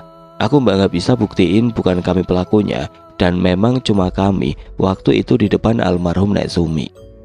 Pernah juga suatu hari nenekku beli es yang sering lewat di jalan. Nenekku belilah es itu. Nenekku lihat ada dua anak kecil liatin es yang dipegang nenekku, dibelikanlah sama nenek. Tiba-tiba ibunya datang dan bilang, "Apanya kakak ini? Mau kakak bunuh anak-anakku?" Sambil mukul tangan nenek, dan es yang nenek belikan dibuang sama ibu dari anak kecil itu. Nenek hanya diam dan pulang. Ke warung juga susah. Pernah nenek lihat-lihat sayur dan pegang salah satu sayur, terus ada yang bilang, "Jangan dipegang-pegang kakak, nanti mati kita semua di sini."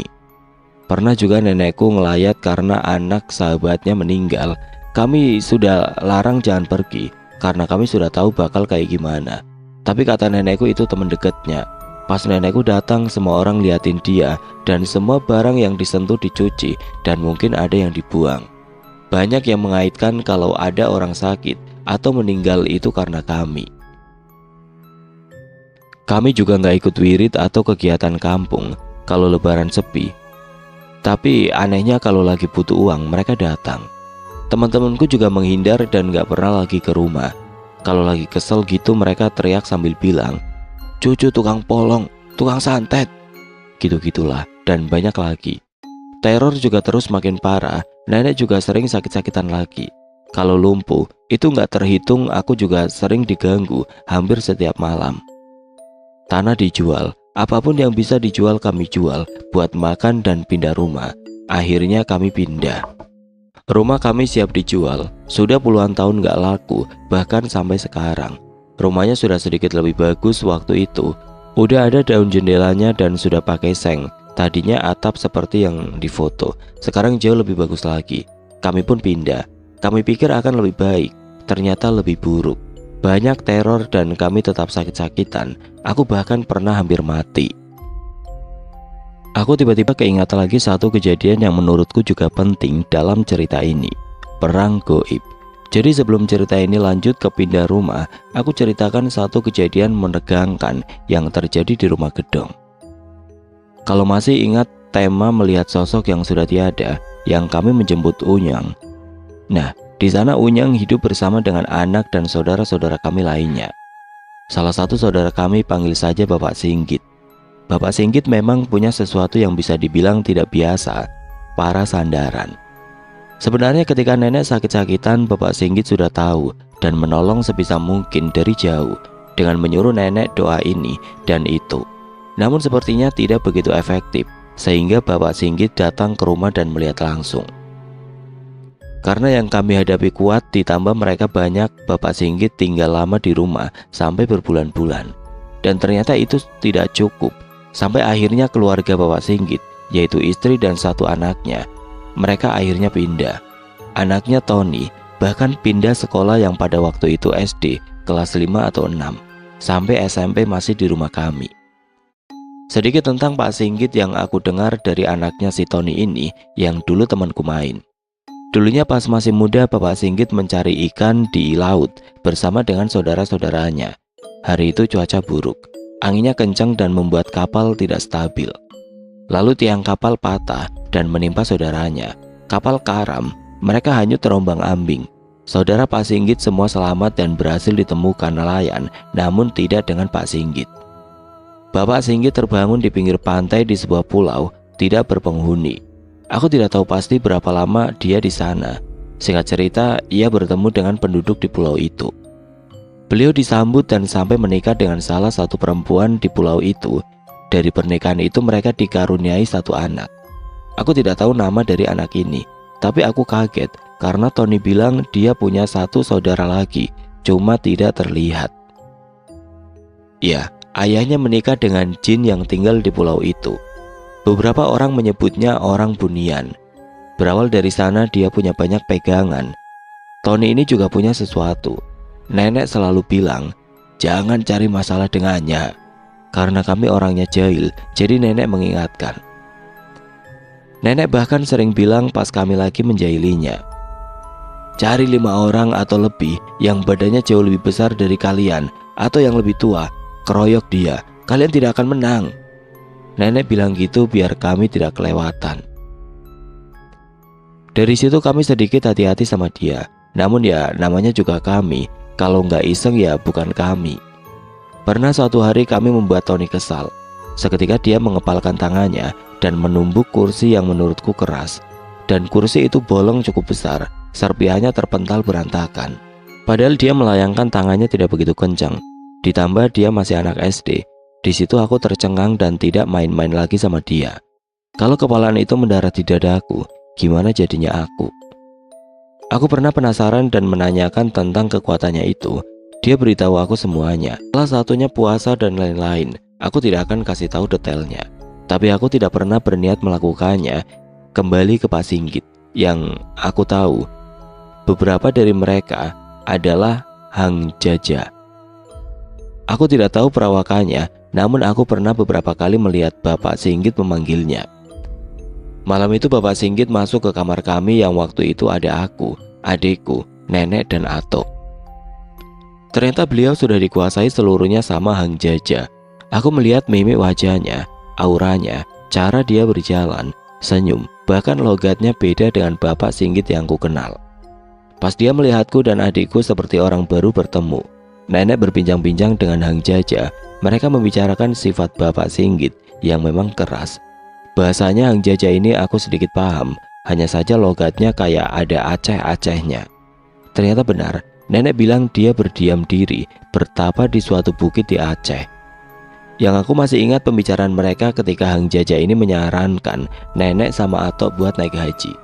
Lalu nenek bilang, "Gak ada uang." Atok juga menambahkan, "Tubuh juga udah gak kuat." Lalu Hang Jaja ini bilang, "Allah pasti membantu kita."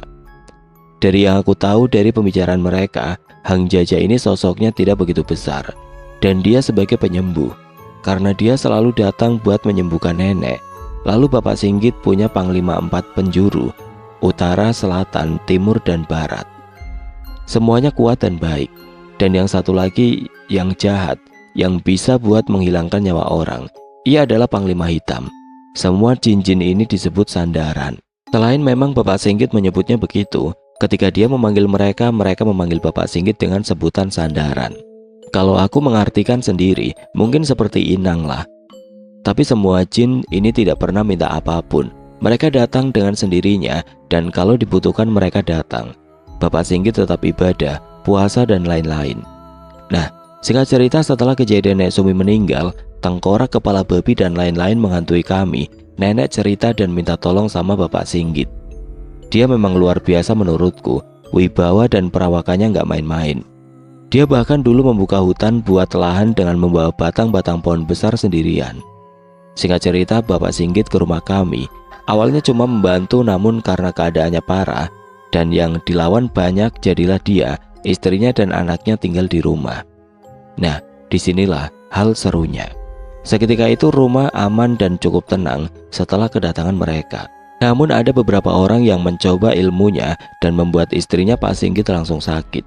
Bahkan cucu perempuannya Bapak Singgit yang dulu datang berkunjung semalaman kesurupan. Teriak histeris, setiap lihat orang dia makin histeris, seolah wajah kita semua bukan seperti manusia. Yang buat itu adalah dukun yang mencoba ilmu dan orang yang meminjam motor itu. Malam itu Bapak Singgit sangat marah. Dia lalu memanggil sandarannya yaitu Panglima Hitam. Yang aku ingat malam itu, Bapak Singgit duduk bersila di ruang tengah rumah. Aku duduk agak dekat di depan beliau. Beliau lalu menggunakan kain putih yang menutupi wajah dan sebagian tubuhnya, dan tiba-tiba aku sudah melihatnya bukan sebagai Pak Singgit lagi. Hasilnya, kata mereka, dukun yang mencoba ilmunya itu muntah darah sampai tidak berani lagi mencoba-coba ilmunya. Dan yang dulu meminjam motor Bapak Singgit bilang, "Kak, kita hilangkan saja nyawanya ya." Nenek menjawab, "Jangan dek, kasihan dia, gak boleh kita kayak gitu." Dan tidaklah jadi. Aku melihat Bapak Singgit mengajak orang yang dulu minjam motor berbicara. Awalnya dia kayak takut, tapi lama-lama mereka bertemu. Bapak Singgit memintanya agar tidak melakukan hal itu lagi. Aku melihat beberapa hal yang Bapak Singgit lakukan di rumah gedong.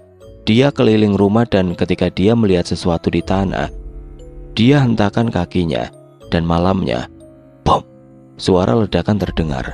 Namun jin-jin kiriman itu tidak hilang saja. Kata Bapak Singgit, mereka banyak dan beranak pinak. Ketika diinjak dan pecah, mereka menyebar. Singkat cerita, kami aman dan tenang di rumah. Ternyata satu dari mereka menyiapkan sesuatu. Inilah yang paling kuat dari semua orang yang kami lawan. Maaf, aku gak bisa cerita dengan jelas. Malam yang mencekam itu nenekku menyuruhku dan adikku jangan keluar karena sekeliling rumah akan sangat berbahaya. Ada banyak penjaga-penjaga. Di ruang tengah depan TV kami semua berkumpul di meja yang biasa kami buat untuk makan. Di meja itu ada aku, adikku, nenek, Atok, Bapak Singgit, istrinya juga anaknya. Ada 2 kursi yang kosong, yaitu kursi istrinya dan juga anaknya, orang Bunian itu. Dari yang aku lihat yang kami hadapi tidak main-main. Padahal lawannya cuma 1 orang. Malam itu aku lihat Bapak Singgit merunduk, berbicara pelan. Sepertinya ada banyak siasat yang dia bicarakan. Tidak lama dia menoleh ke kanan dan berbicara lagi. Dan aku tidak tahu apa yang mereka bicarakan. Ternyata dia sedang mendengarkan siasat dari semua sandarannya. Malam itu mencekam. Aku merasa sekeliling rumah seperti ada suara berbenturan, seperti besi dan lain-lain, seperti orang perang. Aku cuma diam juga merinding melihat segala yang terjadi. Merasa ada ramai orang di sekeliling rumah. Aku berharap waktu itu aku ada HP, mungkin aku rekam. Perang itu berlangsung berjam-jam sampai dini hari, dan hasilnya Bapak Singgit kalah. Namun dia tidak apa-apa, tidak ada muntah darah atau apa, mungkin aku yang tidak lihat. Aku ingat satu hal pas Hang Jaja memasuki Pak Singgit. Dia bilang ke nenek yang kurang lebih begini, "Maaf, aku gak kuat melawan mereka. Badanku kecil. Tugasku cuma buat melindungi dan menyembuhkan sandaran." Keadaan lumayan membaik dari teror santet. Pak Singgit kembali ke tempat asal. Tidak lama keadaan buruk datang lagi dan kami memutuskan pindah. Sekarang semua sandarannya itu sudah tidak sama Pak Singgit lagi. Terima kasih buat para ustadz dan pendakwa yang berseliweran di internet. Sedikitnya itu membuat perubahan di sana. Boleh banget untuk tidak percaya cerita ini. Aku berbagi cerita yang sejujurnya. Sebenarnya ada banyak hal yang terjadi, namun akan panjang jika diceritakan semuanya. Mungkin lain waktu, ditambah tidak semua cerita bisa diceritakan secara gamblang. Karena sudah tidak sanggup tinggal di tempat itu lagi, akhirnya kami pindah. Sebenarnya ini saran seorang syekh. Katanya kampungnya emang tidak baik. Sebelumnya maaf banget gak ada dokumentasi rumah-rumah kami pindah. Gak ada kepikiran pengalaman yang aku alami akan diceritakan. Buru-buru buat foto. Bisa bernafas dengan tenang saja sudah syukur. Singkat cerita kami pindah ke suatu kontrakan. Beda beberapa kampung dari kampungku sebelumnya. Sebenarnya bukan kontrakan, karena kepepet. Nenek bahkan sudah tidak bisa menginjak tanah di rumah gedong. Jadi rumah yang akan kami tempati ini dikontrakin dadakan. Kami menempati bagian depan rumah yang enggak dipakai. Kami benerin sedikit rumahnya, yang lantainya tanah kami semen. Dan beberapa yang lain kami ganti, bentuknya cuma persegi 4. Ya tidak begitu besar, tapi cukup buat kami berempat. Sumurnya lagi-lagi di luar. Sharing sama yang punya rumah. Di tengah-tengah ada satu pintu penghubung antara ruangan kami dan ruangan yang punya rumah. Waktu kami pindah nggak semua barang-barang dibawa karena keadaannya sudah tidak memungkinkan. Nginjek tanah yang rumah gedong saja mikir-mikir, terutama nenek. Bisa langsung jatuh dan sakit. Kami jadi nggak pernah lagi ke rumah gedong itu. Nah, yang punya rumah atau kontrakan, ini punya anak perempuan, panggil saja Santi. Seumuran adikku lah kira-kira. Dia suka bunga dan adikku bilang kalau kami punya banyak bunga di rumah yang sebelumnya. Adikku emang tangannya dingin. Tanam apa saja tumbuh. Lah, aku sudah ada niat nanam, disiram, disayang-sayang, pohonnya tetap saja mati. Nah, Santi ini mau ngambil itu bunga. Udah ngepet banget. Kami kan nggak mau ke sana karena memang nggak boleh, dan benci juga waktu itu mau ke sana. Orang-orangnya lihat kami gimana gitu, dan bahaya juga. Tapi perempuan gempal ini tetap maksa. Tapi ya Santi ini juga nggak tahu keadaannya. Lama-lama adikku luluh. Ya karena kami tinggal di rumahnya, anggap saja menyenangkan pemiliknya. Pergilah adikku dan Santi ke rumah gedong. Mereka ambil banyak bunga dan pulang-pulang udah sore. Nggak sampai beberapa jam setelah mereka kembali, Santi langsung jatuh sakit. Lumayan parah lah. Entahlah orang tua Santi ini dapat kabar apa, tiba-tiba mereka nyuruh kami pindah karena alasannya ruangan itu mau dipakai untuk kamar anaknya. Kenapa nggak dari awal sebelum dibenerin?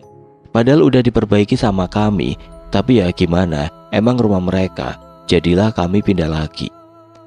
Angkut-angkut barang lagi, untungnya nenek dan Ato keadaannya sehat. Setelah pindah dari rumah gedong, kami sempat pindah ke suatu rumah, namun hanya beberapa minggu pindah lagi. Angkut barang-barang lagi. Setelah mencari sana-sini, akhirnya kami menemukan kontrakan tua di samping kuburan. Tinggallah kami di sini. Di sini sempat hidup dengan baik. Bak orang normal namun berubah setelah belalang itu muncul lagi. Akhirnya kami pindah lagi ke sebuah kontrakan tua di samping kuburan. Atapnya dari daun rumbia, dindingnya dari kayu kelapa yang sudah bolong-bolong. Tapi bawahnya ada tembok bata, tingginya 1 meteran. Lantainya semen yang sudah bolong-bolong dan kamarnya 1. Sebelah kiri rumah semak-semak dan pemakaman umum. Sebelahnya kanan semak-semak dan tidak jauh dari itu ada masjid.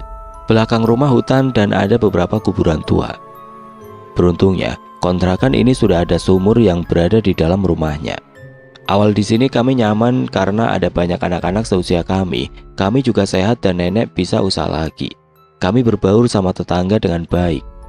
Kurang tahu pastinya berapa lama, yang pasti tidak sampai setahun. Belalang yang sering datang di rumah gedong itu muncul lagi dan nenek lumpuh lagi. Kalau dipikir-pikir, capek banget emang waktu itu.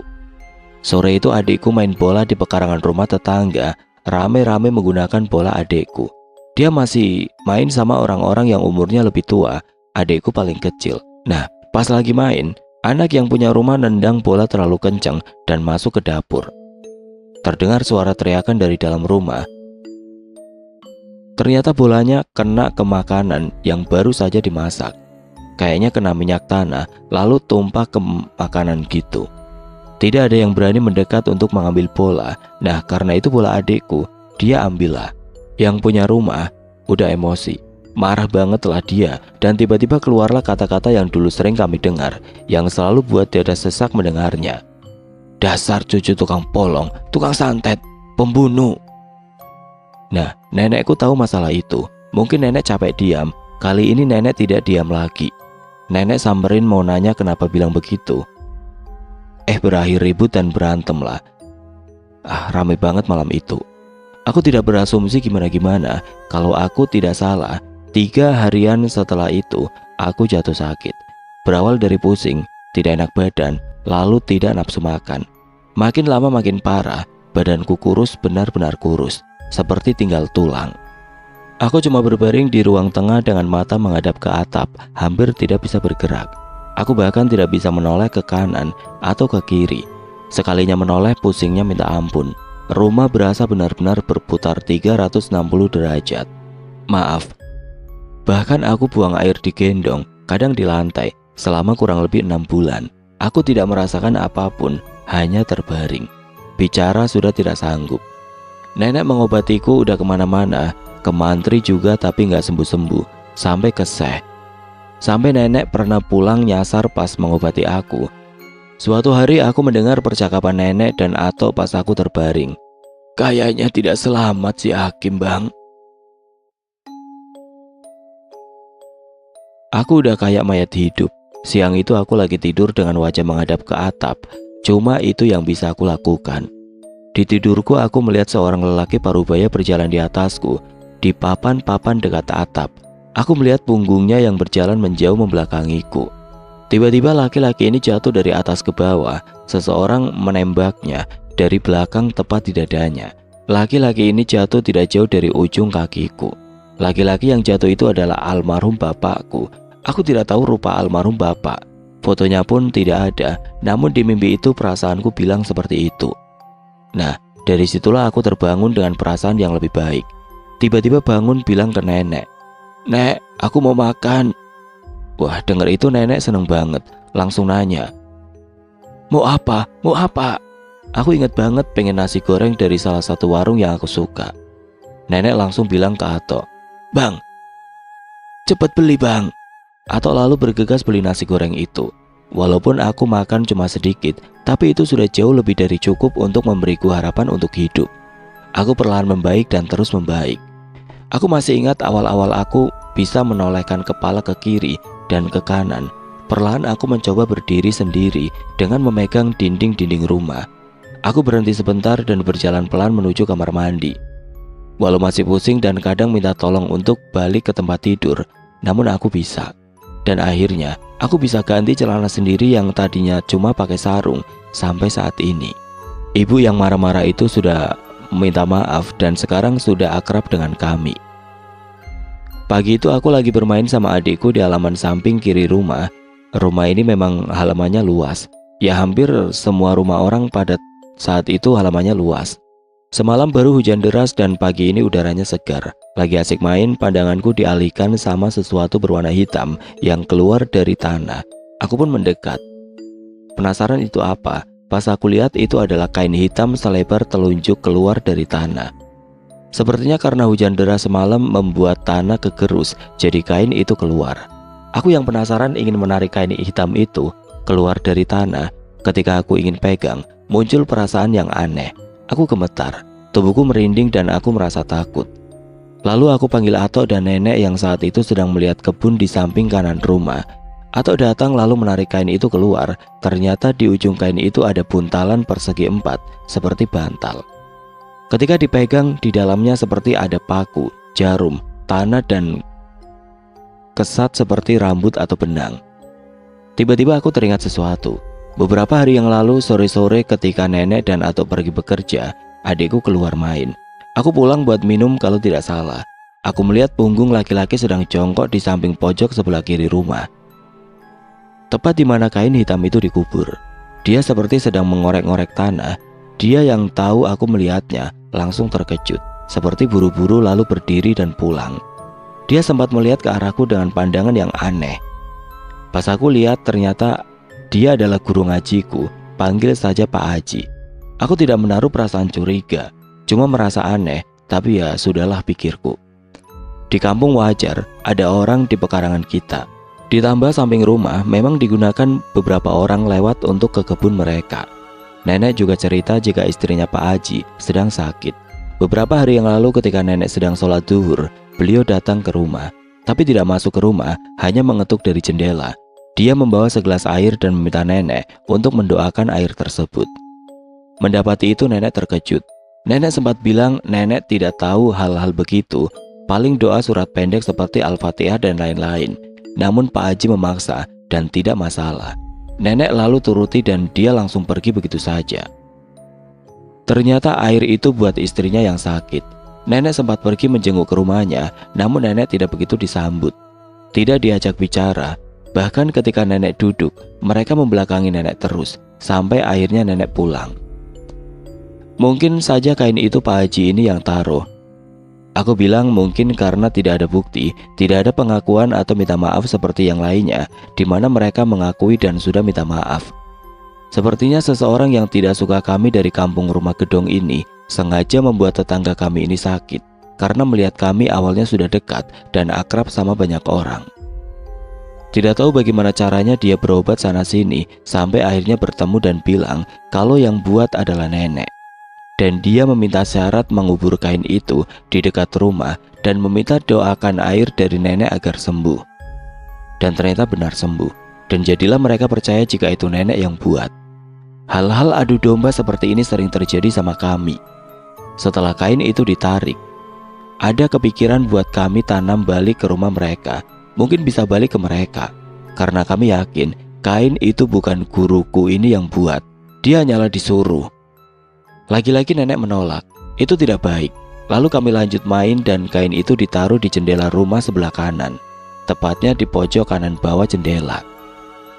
Tiba-tiba saja aku merasa sangat mengantuk, padahal masih pagi. Seumur-umur tidak pernah aku tidur jam segitu. Akhirnya karena sudah tidak tahan lagi, aku tidur di ruang tengah, dekat jendela yang ada kain hitam itu. Posisi kepalaku di bawah jendela itu. Pas aku tidur, baru sebentar, antara tidur dan bangun aku melihat perempuan menyeramkan keluar dari kain hitam itu. Dia sangat marah sama aku, seperti mau mencakarku. Pakaiannya putih berantakan dan ada bercak-bercak hitam kayaknya tanah. Rambutnya hitam panjang berantakan, kuku-kukunya tajam dan panjang. Wajahnya jelek, maaf, matanya hitam, mulutnya lebar dan gigi-giginya panjang dan tajam. Dia berusaha menggapaiku dengan jari-jarinya, mulutnya terbuka lebar seperti ingin mengoyakku. Aku melihatnya tapi tidak bisa bergerak. Aku minta tolong dengan memanggil nenek. Aku bisa melihat nenek sama Atok sedang berkebun tidak jauh dari jendela itu. Namun mereka tidak menghiraukanku. Aku lalu memukul-mukul paha adikku yang waktu itu sedang duduk di sebelahku. Mungkin dia bosan tidak ada teman main. Namun dia tetap diam. Aku merasa sudah menyentuhnya dengan keras. Cukup lama aku berada di alam itu dengan teriak sekeras mungkin. "Nek, tolong!" Dengan sekuat tenaga tiba-tiba, "Nek, tolong!" Suaraku lepas terdengar. Aku langsung bangun dan duduk. Atok dan nenekku kaget, adikku apalagi. Lalu aku ceritakan yang aku lihat. "Ada perempuan jahat di kain itu, Nek." Aku sambil menunjuk ke kain. Di situ makin besar keyakinan kami kalau kain itu bukan sembarangan. Lalu kain itu kami bakar. Salah satu malam terseram yang pernah kami alami. Nenekku perlahan memasuki kamar kami. Dia gemetar. Dia melihat dua cucunya sedang tidur pulas. Perlahan dia mendekat. "Hakim, bangun. Brata, bangun." Suara nenek halus masuk ke telingaku. Perlahan aku bangun dan nenek dengan sigap mendekap aku dan adikku ke dadanya. Nenek berusaha menutup kuping kami. Beberapa detik aku sadar jika kami dalam keadaan yang genting. Suara tangisan perempuan aku dengar dari arah belakangku di pojok atas kamar kami. Tangisan perempuan yang sepertinya sedang kelaparan. Suaranya menggema ke seluruh ruangan. Nenek lalu membawa kami keluar kamar menuju ruang depan sambil tetap mendekap kami. Kami bertiga duduk di ruang tengah sambil memeluk nenekku. "Pergi kau, ngapain kau di sini?" Suara Atokku di samping rumah mencoba mengusir perempuan yang kelaparan itu. Perempuan itu terus menangis sambil sesekali mengeluarkan suara yang unik. Seperti kucing, tapi juga seperti perempuan kecil menangis. Suaranya begitu halus namun kencang, menggema ke seluruh ruangan. Nenek sudah tahu sosok ini karena kerap mengitari rumah sambil mengintip kami yang sedang tidur. Malam itu benar-benar mencekam. Aku tidak mengira akan datang sejelas ini. Nenek yang mencoba menguatkan kami agar keadaan tidak semakin kacau, berteriak kencang. "Siapa kau? Siapa yang menyuruh kau ke sini? Dia ya?" Nenek menyebut nama seseorang. Tiba-tiba perempuan ini dari ceritanya seolah membenarkan perkataan nenek. "Oh, dia maksa kau ke sini. Siapa yang hendak kau ambil?" Dia masih diam. Nenek melanjutkan. "Aku, si Hakim." Masih hening. "Apa sih Brata?" Tiba-tiba dia bersuara pelan, seolah mengiyakan. "Oh, tak bisa. Tidak ada yang bisa kau ambil dari kami. Pulang kau. Kau ambil aja anak tuanmu itu kalau kau lapar." Dia lalu menjerit, terus menangis. Tiba-tiba suaranya hilang. Lalu terdengar lagi suara di atas pohon kelapa mati yang terkena sambaran petir di samping masjid. Kami pikir dia mau pergi. Tidak lama dia kembali dan menangis lagi. Terus seperti itu dan nenek terus berteriak. Tidak lama dengar suara hembusan angin dari kain dan dia pergi ke arah kuburan. Setelah itu suaranya tidak terdengar lagi. Takut kalau dia datang lagi, kami berjaga semalaman di ruang depan. Setelah itu kami tidak lagi tidur di kamar, melainkan di ruang depan. Kami pasang 2 kelambu di situ. Aku teringat suatu kejadian. 5 jam sebelum kejadian itu, tepatnya sekitar jam 7.08-an. Seperti biasa aku pulang sebentar buat minum setelah aku main. Rumah kosong, nenek dan Ato belum pulang dari kerja. Adikku juga sedang main. Aku masuk dari pintu samping kanan rumah. Ketika aku mau masuk, aku mendengar suara seperti hi dari kegelapan di belakang rumah. Aku melihat seseorang seperti bersembunyi di salah satu pohon sawit. Dia seperti menahan tawa karena tidak tahan ingin mengejutkanku.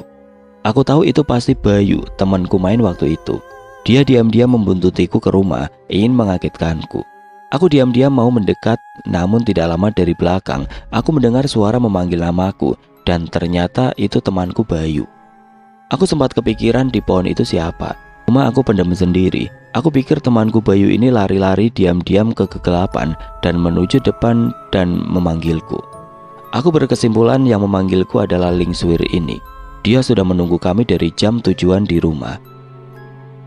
Siang itu bapak-bapak, panggil saja Pak Tono, ngajak kami nyari ikan. Tempatnya jauh di hutan dan jarang orang ke sana, yang pasti ikannya melimpah. Sudah jelas aku tolak, karena aku kerap kali kalau ke hutan, apalagi sendiri, pasti ada yang ngikutin. Seperti sosok hitam berdiri di belakangku. Sudah sering aku alami ini, atau setidaknya pas tidur aku pasti diganggu. Pak Tono terus mengajak, dia bilang buat makan. Ditambah dia sudah membawa alat-alat lengkap. Aku tahu dia juga orang susah, dan ditambah ke hutan itu kalau sendirian juga bahaya. Lagi-lagi jadi orang gak enakan itu gak enak. Dengan terpaksa aku ikut. Jadilah aku, Pak Tono, dan adikku pergi. Masing-masing dari kami membawa sepeda dan alat tangkap ikan masing-masing. Satu kejadian lucu di jalan. Waktu itu posisinya aku dan adikku di depan, sementara Pak Tono lumayan jauh di belakang. Pas di sebuah jembatan kecil, ada beberapa anak kecil yang duduk santai di atas box itu. Salah satu dari anak kecil ini bawa adik yang juga duduk di situ. Tiba-tiba pas kami mau lewat, tidak ada angin, tiada hujan. Adiknya jatuh terlentang ke parit di bawah box. Aku sama adikku langsung terhenti dan menolong adiknya yang sudah menangis. Sambil menahan tawa, kami mengangkat tubuhnya yang sudah berwarna hitam karena air comberan dan lumpur menyatu menyelimutinya. Pak Tono baru lihat kami dan kondisi anak itu. Dia pikir anak itu jatuh karena kesenggol alat tangkap ikan yang kami bawa. Kami jelaskan dia jatuh sendiri. Sepanjang jalan kami tertawa mengingat muka adik itu. Akhirnya kami sampai di tempat tujuan. Tempatnya menurutku jauh. Waktu itu kami asik memasang alat tangkap ikan masing-masing. Dan benar kami mendapatkan banyak ikan. Tidak terasa hari sudah sore. Kami keasikan karena senang pulang-pulang bawa banyak tangkapan. Singkat cerita, setelah berkemas kami pulang. Naas, baru beberapa menit kami berjalan, ban belakang sepedaku bocor. Aku akhirnya dorong sepedaku. Terasa capek karena seharian mencari ikan. Ditambah Pak Tono harus pulang karena istrinya menunggu. Masih di dalam hutan, ada sebuah box yang agak besar. Lalu ada beberapa petani yang sedang ngobrol. Aku masih dengar mereka membicarakan Bapak SBY, Presiden terpilih waktu itu, tentang perbaikan jalan. Karena lelah, aku memutuskan berhenti di box itu.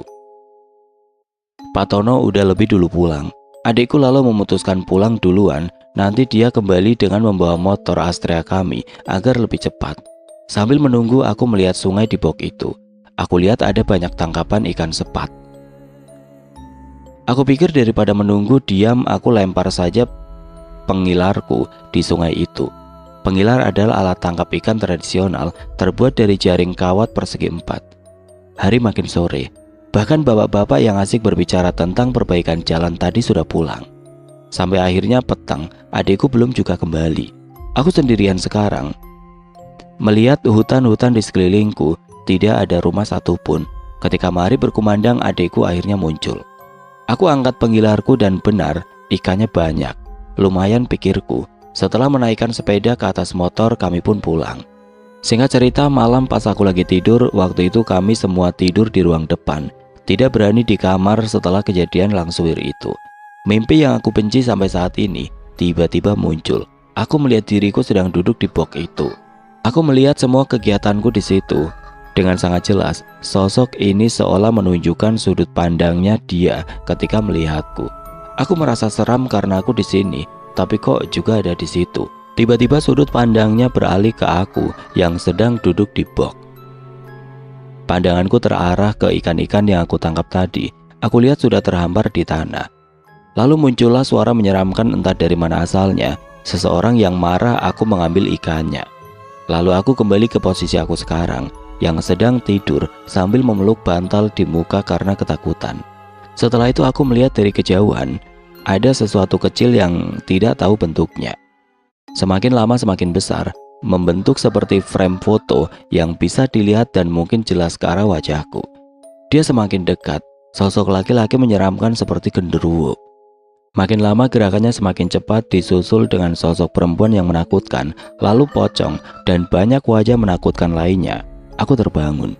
Aku merasakan hawa tidak enak itu lagi, seolah berada di sekitarku. Aku lalu membangunkan Atok dan nenek. Mereka bangun. Aku duduk di depan Atok. Aku bilang ada laki-laki yang tiba-tiba sosok itu ada tepat berdiri di belakangku. Aku langsung menyeruduk dan memeluk pinggang Atok dan teriak, "Itu dia, Tok!" Bentuknya tidak begitu jelas, yang pasti agak tinggi, warna hitam. Atok kaget sama reaksiku yang tiba-tiba. Mereka mengusirnya sambil membaca ayat Al-Quran. Agak lama keadaan sudah tenang. Aku sudah tidak menangis lagi. Aku merasa sosok itu sudah benar-benar pergi, tidak lagi berada di sekitar. Aku masuk ke lambuk. Dalam keadaan terlentang mencoba menenangkan diri. Di sampingku aku melihat nenek lewat menuju dapur. Mungkin wudhu atau apa, aku tidak tahu. Tidak lama aku melihat sosok menyerupai nenek lewat dari belakang.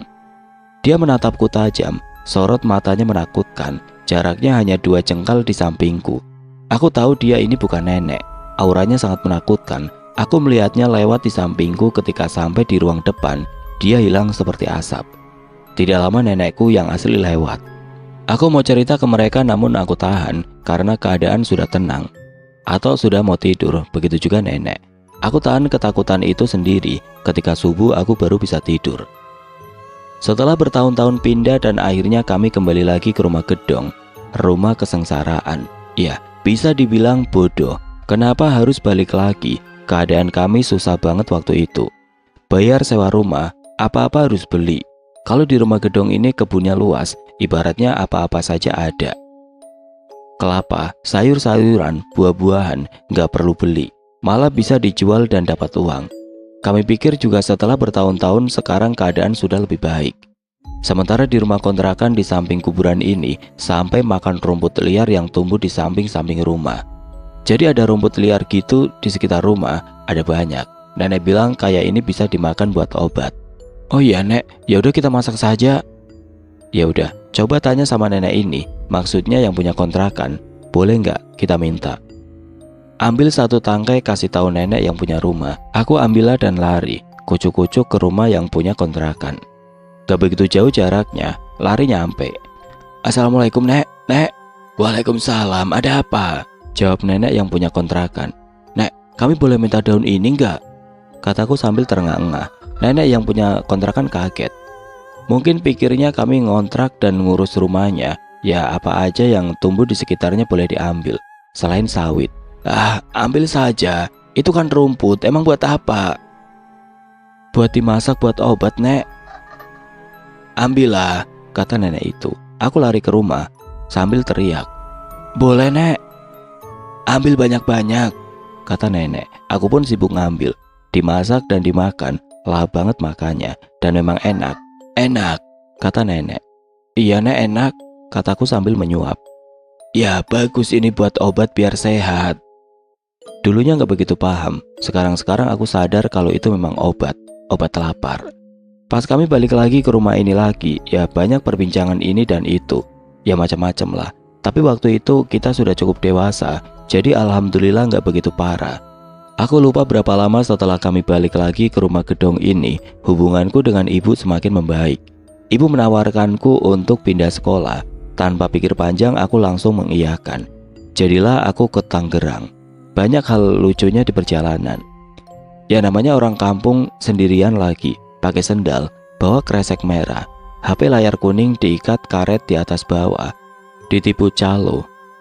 Mau buka jendela pesawat, minta kakak-kakak pramugari buat bukain seatbelt, dan banyak lagi. Bermodalkan tanya sana sini akhirnya sampai. Awalnya aku tinggal di Tangerang sama teman ibu. Setelah itu aku kos sendiri sampai saat ini. Waktu aku pindah, adikku jauh lebih dulu merantau duluan. Jadi kami belum sempat berpamitan. Nenek dan Atuk tinggal berdua.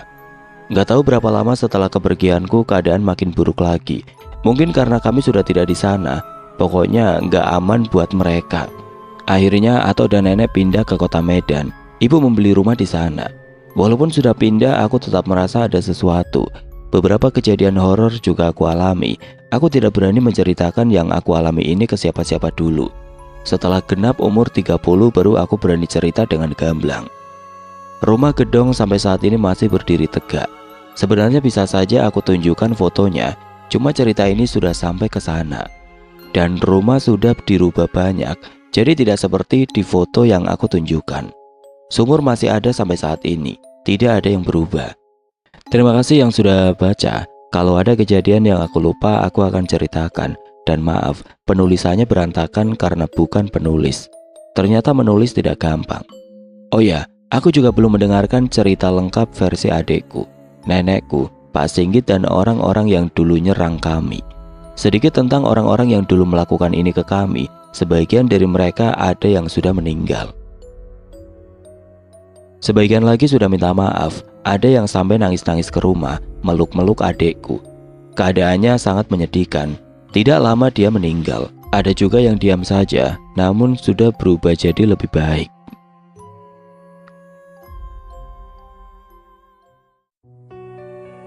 Oke teman-teman, sekian untuk kisah kali ini. Bagaimana menurut kalian tentang kisah ini? Tulis komentar kalian di kolom komentar. Dan buat teman-teman yang baru bergabung, jangan lupa untuk like, komen, share, serta subscribe channel ini. Dan nantikan kisah-kisah horor berikutnya tetap di channel Radio Horor.